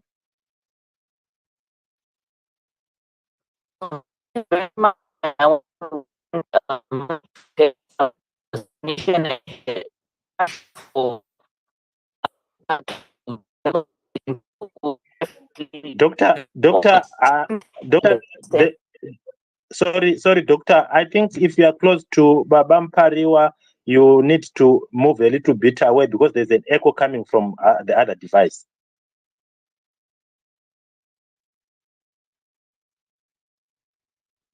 Okay. In the meantime, can we have Maj to say what she wants to say? Thanks again, Danford. I just wanted to get back to Mercy because the point that she raises is very, very valid. The question is, why wasn't the uptake of diaspora voters in Kenya as high? So subjectively, one would say this was intentional because our constitution, it states that the electoral committee is going to provide more voting. Okay, the voting rights, everybody else has them, but they're going to improve them progressively. So the interpretation of progressively is left to different people who sometimes, unfortunately, are aligned to different parties. So what happened is that the diaspora was greatly they were not really informed about the possibility of being able to vote in the diaspora. And so according to the regulations or the laws of the land, you are required to vote on the Kenyan soil. So that would also be the case for Zimbabwe, on Zimbabwean soil. I think so mostly. So now that means that the polling stations needed to be gazetted, and these were only embassies. So embassies of different countries had to be gazetted because only then will the elections be valid. Because I reached out to the ambassador. I'm like, but for Germany, for example, people had to go to Berlin to vote. So if you look at somebody in the southern of Germany, traveling all the way to Berlin, that's really a distance. And apart from that, the whole of EU had one polling station, that is Berlin. So how does somebody expect somebody to fly from Finland to come in and vote? You know, so that there they need to improve, because there's an embassy also in Belgium, in the Netherlands, and even the ambassadors themselves, they were doing audios and saying, "Come and vote." And I'm like, "Excuse me, but that doesn't really make sense, because if you're going to spend a lot of money, of course, it's good to go and vote in the different countries, but they need to actually make it accessible for everyone." So now what happened, because I can only explain from my experience, because when there's a problem, I always reach out and find out how I'm going to help. Now, I reached out to our ambassador, who happens to be somebody who's very, very informed, and he was just giving the legal aspect of it. And he said, but now the only thing you can do, because even him, he tried to tell them, look, can you people pick Frankfurt? Because Frankfurt is central, even for Germany. But they said, no, we cannot vote in a hotel. Yeah. So then he said he pushed, but then of course they could not let him go with it. Said, okay, legally it's not going to be possible. But there was no people who are pushing behind him again to say, but if you have time now, you can push. So this is what we write. We wrote a policy document that was telling the government that they need to give it to make it possible for us to vote, because the polling stations are not really accessible. Australia, for example, did not vote. We only had 12 countries that voted. Now, the second issue was that we're talking about the interpretation. Somebody interpreted that the diasporans needed to vote using their passports, which of course is really strange, because as those living in the diaspora know, some people in the diaspora maybe have different status, don't have the passports anymore. So telling them to come and vote using their passport, yet they have the Kenyan identity card, and the Kenyans back home, the majority are using the Kenyan ID. This is discrimination. So what did we diasporans do? We filed a petition. And this petition actually went through. And by court order, 2 days to the deadline, the court forced the government to let us to let everyone go and vote, register with their IDs. The problem is, the first people who knew that they were able to vote thought they were only able to vote with their passports. Some of them have taken other foreign citizenship, so they thought, well, I want to vote, but I have a German passport, I cannot vote. So that is what really led to the miscommunication. And as we speak now, people are concentrating on many things, but the diaspora itself, they look at us mostly as ATMs, a source of money, and they want our money, and they really come out and say, yeah, we need an investment bank. And you're like, we need a diaspora investment bank. I'm like, okay, but where are you taking the money? What are you going to do with the money? So they really have high interest in the diaspora, but when it comes to voting rights, they're really slow in improving that. And it's us to still push back again, which we are going to do. And thanks for raising this question, Masi. This we are really going to do, because we now learned that we need more of media, diaspora medias, not only because sometimes in our country, we find that some media stations are also aligned to certain political parties. So when you have something to publish, they look at their interest, some of them, not all of them. So what you were talking about you doing something and the government takes credit for it. If you have your own way of reporting that online, you're still going to report your efforts. Now, sorry, I'll give an example. That is just, I think last month. There was an Albanian who was raped and thrown off a building, a Kenyan in Albania, and left in a coma. So we managed to push the government to do something. And by the end of it, they took a chartered flight to go and pick her. So they went and picked her, and took her back to Kenya. So there's a lot the diaspora can do. And before we pushed for it, the local newspapers actually refused to write about it until I reached out to a diaspora in the U.S. Minnesota. He has some YouTube. They called. He reports. He has some TV, some YouTube online TV, and another one in California. When they started reporting, that's when the Kenyan media picked it. So the diaspora still has a lot of power to do things. You just need to do to really check how you're doing it, and of course, in some areas, I have to say, one has to check on their security. Given the fact that I had some Zimbabwean speakers who really did not want to speak after everything. So when I'm giving the Kenyan example, I'm also aware of the threats that come sometimes to Zimbabweans who are trying to do this. I do not want somebody being harmed. But yes, we made a lot of pushing, and we were actively involved. For example, the forms that I used to report the final results, I pushed them until I slept at 3 a.m. in the morning from the diaspora, but I had to deliver those forms.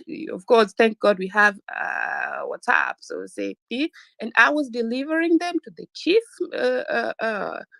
agent of the party just directly. So there are many things that one can do, but what I believe is going to be the same also for Zimbabwe is that, even if it's ZANU-PF or Triple C, there are people who are around the candidates, so they surround the candidates, and they think that it's too important that when you have something to say, these people are like gatekeepers. So gatekeepers on both sides are always bringing some issues, even if one wants to help. And I remember last minute, I crashed down a gatekeeper, and this is the only way. And these problems are everywhere. We were voting on Tuesday, yes, and on Monday evening, the polling agents in the diaspora did not have all the documents they need, and the big people back there were holding rallies, and shouting their slogans up there. And so I called because we had the regional, the main diaspora. So Maggie, I just wanted to quickly find out from you as you conclude to say, do you acknowledge that this integration of the African brothers and sisters does help so much, because Zimbabweans are learning from Kenyans, and Kenyans are learning from it helps. Zimbabweans. It helps a lot. In fact, I would encourage Zimbabweans at the moment, if you want to hold spaces about Kenya, do it. What they're doing wrong at the moment is that they're being distracted. We had one leader. I personally was supporting the opposition.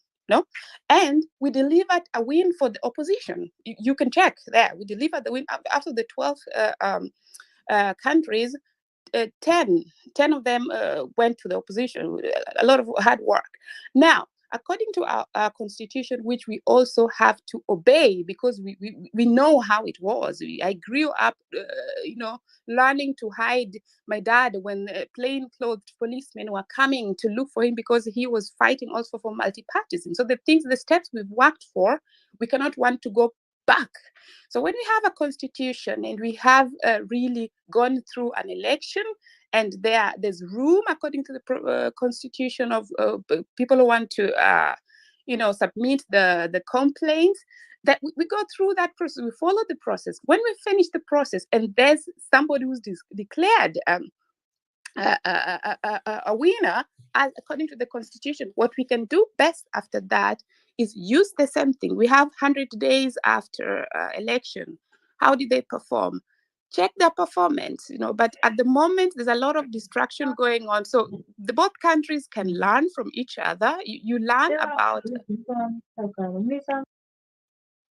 Yes. I think because of we are almost running short of time. Sorry. I talked a lot, Danford. Yeah, sorry, but this is because I'm just passionate about politics. But we can learn a lot from each other. It doesn't prevent any Zimbabwean from speaking about any other country, even Kenya. You can speak about that. The corruption is the same. In fact, it's even more in Kenya. So it would be as absurd. In fact, I'm yet to see a Kenyan defending corruption. We are not perfect, yeah. But like now, the cost of living in Kenya has gone very high. Now, what you would never find is somebody, a Kenyan, coming out to defend and say, well, there's no cost of living. The cost of living is not high. This is something that was very new for me in the case whereby there were people from, sorry to say, ZANU-PF, depicting Zimbabwe as that everything is good, whereas there was a side that was saying, no, everything, that's a lie. In Kenya at the moment, no matter who you ask, they're going to tell you life has gone expensive, things are expensive. Yes, we can learn a lot. Another thing we can learn is the freedom of speech that we have. I hope this continues also. The previous president, sitting president Uhuru, Kenyans, the citizens, actually chased him from social media when he said, to hell with you guys. So that's how high the level of freedom of speech was, so that a normal citizen can go. And, of course, some of them did it the wrong way. Yeah. So, yes, we can profit from each other. And thanks again for the opportunity. I'll leave the mic to the next person. Yeah. Thank you very much, Madge. It's only because of the time that is on our side. Dr. Maifa, we had lost you. Please go ahead from where you left, and then we round off with the Salani. Thank you, Mkoma Denford. I think our brother Konzanani there has never had an opportunity to speak. And because of our time, let me yield back time to those who haven't spoken so that they also help us in this matter relating to the education system in Zimbabwe. Yes, thank you very much. Mkoma Konza, you can go ahead. Yeah. Just because of time, I'll be just straight to the point. And to be honest, the main reason that triggered me to come up, it was because I came late to the space. So Mr. Is it Hulu, he was talking, and I was triggered, to come up because of his well-prepared speech and his well-polished voice. However, whatever he said, I think you are all, you can witness that it didn't hold water. He sounded like someone who lies like a cheap watch. He was just lying, just trying to cover up. But I thank you, Temford, and I thank everybody, like Zimbabweans, for these spaces, for honest conversation, speaking about our issues. And they say where there's a problem, there's always a solution. So we intentionally highlight these things so we can come up with solutions. No sugarcoating. It's honest conversations. And I thank you, Marcia, for your submissions. And I thank you, Salani, and everybody for these honest conversations. Because, in short, because we don't have time, when there is good leadership and people are delivering comprehensively, it means communication from top to bottom will be effective. So whatever that hulu guy was saying, it's just nonsense. It is nonsense. So, our country is about leadership. And some of you've been to Zimbabwe. You've been in Zimbabwe anyway. We grew up there before we came over. Things were not that bad. Education was not that bad. We were better. And even South Africans or other countries were coming to Zimbabwe for education.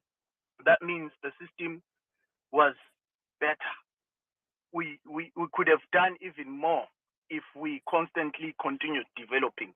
But something along the line just happened. And some of it is because of weak leadership, weak institutions, a lot of corruption. So we have to be honest. And we'll be able to turn things around and turn all these negative things into a positive. So that's all I have to say about that. I don't have much to say, but a lot of people echoed a lot of things that hold water, not these people that come to cover up for our revolutionary parties. I always say we love revolutionary parties, ANC and ZANU-PF, whatever they did to liberate us from the colonialists. Yes, they did a good job, but now going forward, they need to give us a platform to come in and correct all the mistakes that they did. As a young generation, we are the fourth generation. We've got innovative and creative ideas to move our countries forward and ensure that our resources are used accordingly for the benefit of everyone. We've got more than enough resources to correct all the mistakes. We're not fighting them. We want good institutions, proper infrastructures, just like we were talking about SADC. SADC is now useless. So we want homegrown institutions that will blossom and correct whatever mistake was done for everybody, for the benefit of ZANU-PF as well and ANC. That's all I have to say about that. Thank you. Thank you very much. Thank you very much for that. I think we also have got Manyika. Manyika, you can go ahead with your last remarks.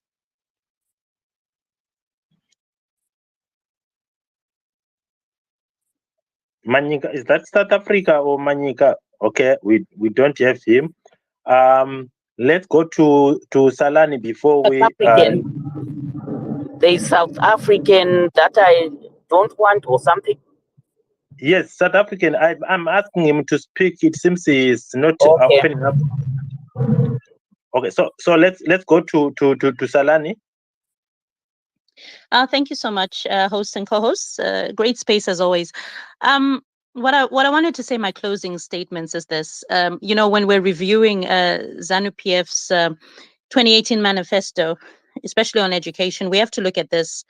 Manifestos will always be a window into the ideology or the ideals of a political party. In this case, we're discussing ZANU-PF. This is how we measure their success rate, especially since we're coming to the elections. You use those manifestos. You go by, these are promises that they make before elections. And you have to then also look, what did they do? What did they fail? You have to, that's why we're reviewing. It's quite simple and straightforward. And if when you're reviewing, you see that a lot of the things were lies, or they did not happen, or they didn't happen to the level to which they had promised, that is how you measure at the end of the day who you're supposed to then vote for when it comes to the next elections. And this is very crucial that people understand this. We need to review manifestos, not just for ZANU-PF, but any political party. Whether some have formed now, yes, they'll have a manifesto. We will review it, we'll look at it. This is how politics works. And it's crucial that citizens start to look at this. If someone promises you something, fails to deliver, this is how you measure whether you vote them in. Should you vote them in? Should you not? I would say don't. Especially if a lot of the promises they've promised in the past, they did not even begin to start. I'll talk about free education. This is apparently is in the other manifesto where they talk about free. If you didn't manage it then, how will you manage it later? These are crucial questions that you need to ask yourself. So I hope people's takeaway from a lot of the contributions that came through on this space will be for you to measure, should I vote for these people or should I not? Based on what they promised, right? What they were able to accomplish, what they did not. This is what we need to leave home with. This is the takeaway. And when we're talking about education, I have a strong belief now, more than ever, having come on this space, that it's deliberate. When ZANU-PF does not, or the government does not put monies for the improvement of our educational system, it's for a reason, not just corruption. No. Imagine what happens to someone who's docile. If someone does not have education, they are docile.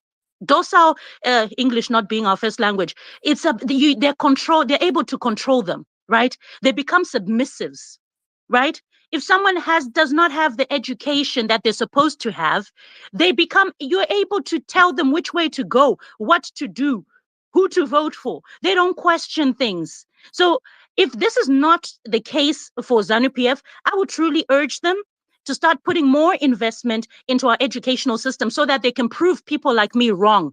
Because what I'm getting the sense of now is this is the way despots work. They will not invest in an educated people.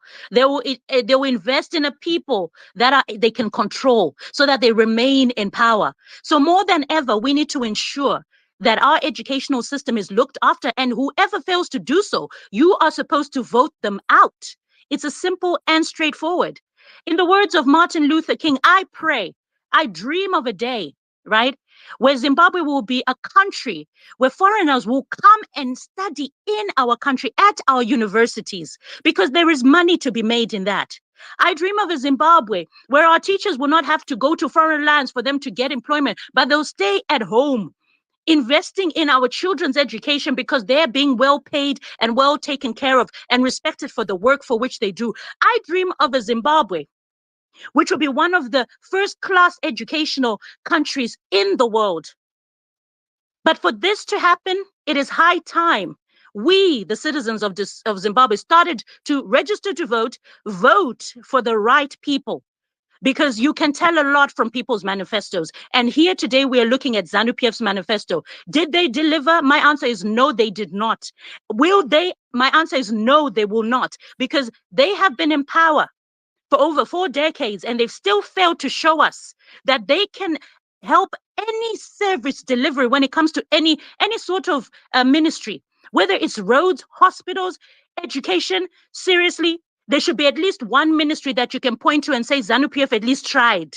But everything you find them lacking. What does that tell you about that leadership? It tells you that they need to go. So my takeaway from this, ladies and gentlemen, is vote wisely when it comes to the election day. Because at the end of the day, this is where you get your answers. So thank you so much, Denford. I sincerely hope there'll be a review of other political parties as well. We don't want ZANU-PF people to think we're anti-ZANU to that extent. Not at all. We are educating masses. So we talk about education, we talk about this. Yes, we talk about all political parties. We need to be objective, because at the end of the day, I'm not concerned with any political party, but I'm concerned for the fate of Zimbabweans. And that is the reason why we vote people in the first place. So many thanks, Denford. I'll land there. Thank you very much, Salani. But I think I'll be a bit different from your view. Me, I would want to see ZANU-PF out, and I would want to believe that there's no other political party that I would think has got so much of relevance for us to focus ourselves on, except ZANU-PF for now, and it is the one that made us to be where we are today. And if we are going to make that's my personal view. If we are going to be making some other reviews for the manifestos, I think we need to hammer it most on ZANU-PF, because it's the animal that is giving us our lives. But thank you very much, Salani, for your submission. We will end our speeches from Commerce Matters. Go ahead with what you want to say. Thank you, Brother Denford, for bringing this topic, and also for bringing everyone, my sister Margie included, and everyone who came through. Mkoma Tadini, I think, has been here. We just wanted to thank everyone who came and contributed.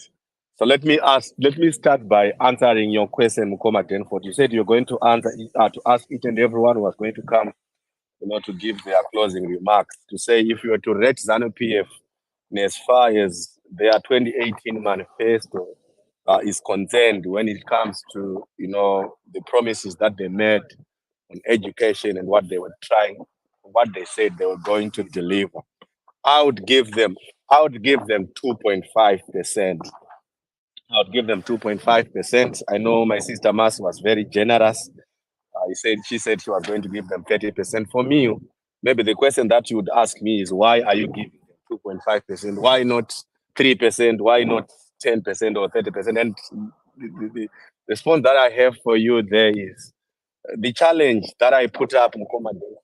If someone was to come up and say ZANU-PF has managed to build 50 schools in the past 5 years, so if you say 50 divided by 2,000, you'll get a 2.5%.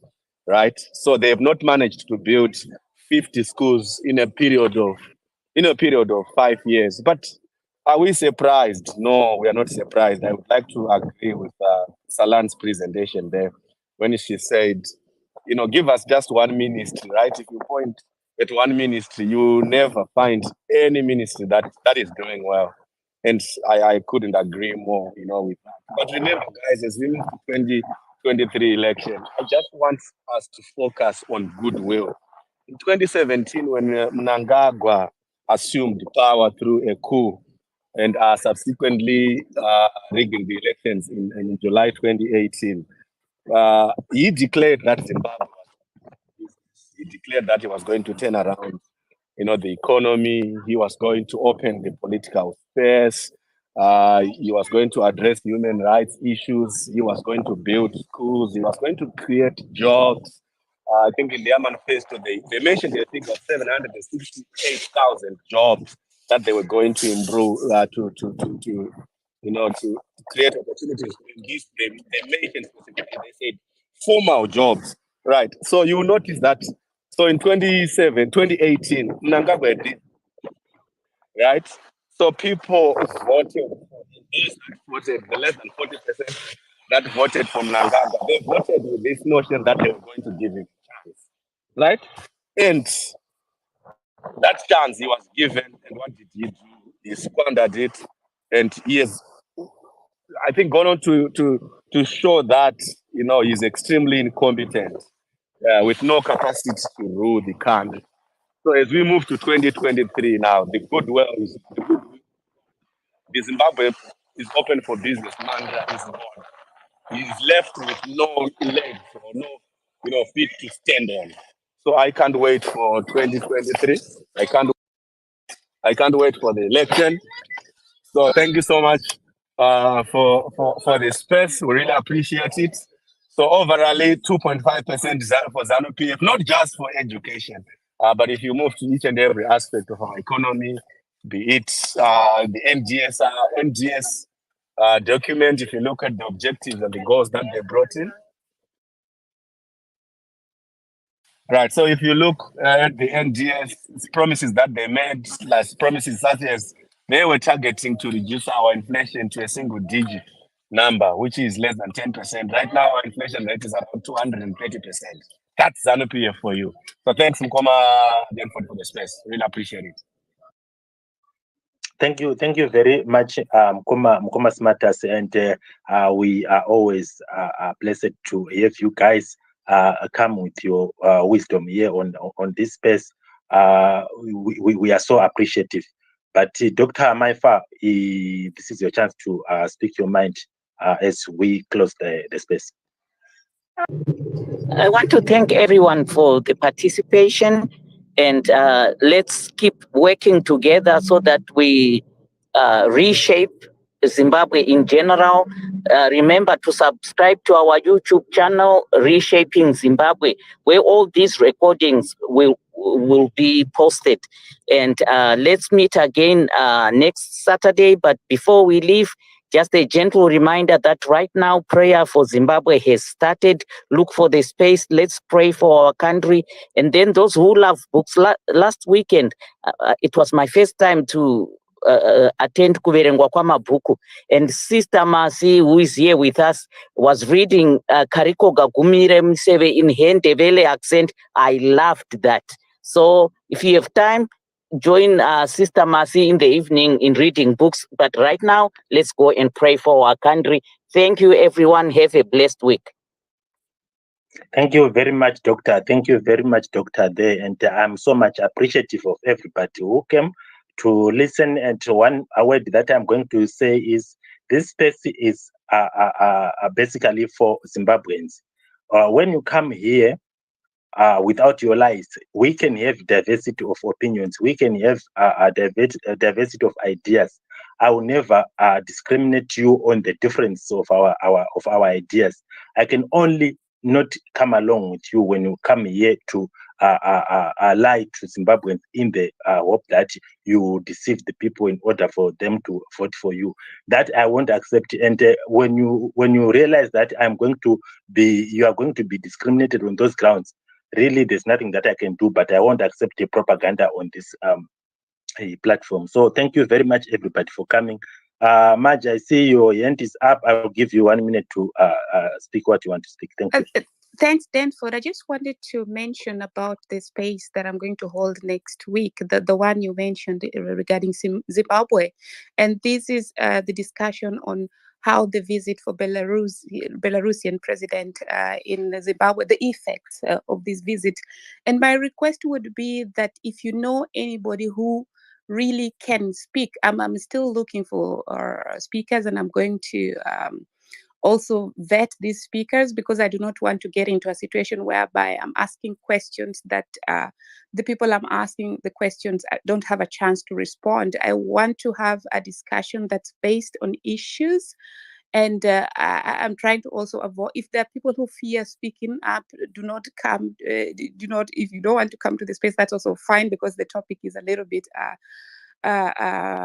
sensitive. But I would like to have, it's going to be a panel of speakers, and the others can come and ask their questions. I would like to have people who can really base their facts, the issues they're speaking on, they base it on facts, and just so that the normal citizens can also later check, because these questions is this topic is directly pegged on the sanctions and how to how to go about the sanctions that has been really giving Zimbabwe a problem. I just wanted to put that out. If you have a speaker that you're suggesting can speak, of course I will check to see that not only one side is represented. It's actually basically about Zimbabwe. It doesn't help to take sides, just objective discussion. I put the link on the comment section for those who want to put to set a reminder. Thanks, Danford, and thanks for the great space. Thank you very much. We will continue to share your space so that diversity of Zimbabweans will come and attend, and then things will be right. But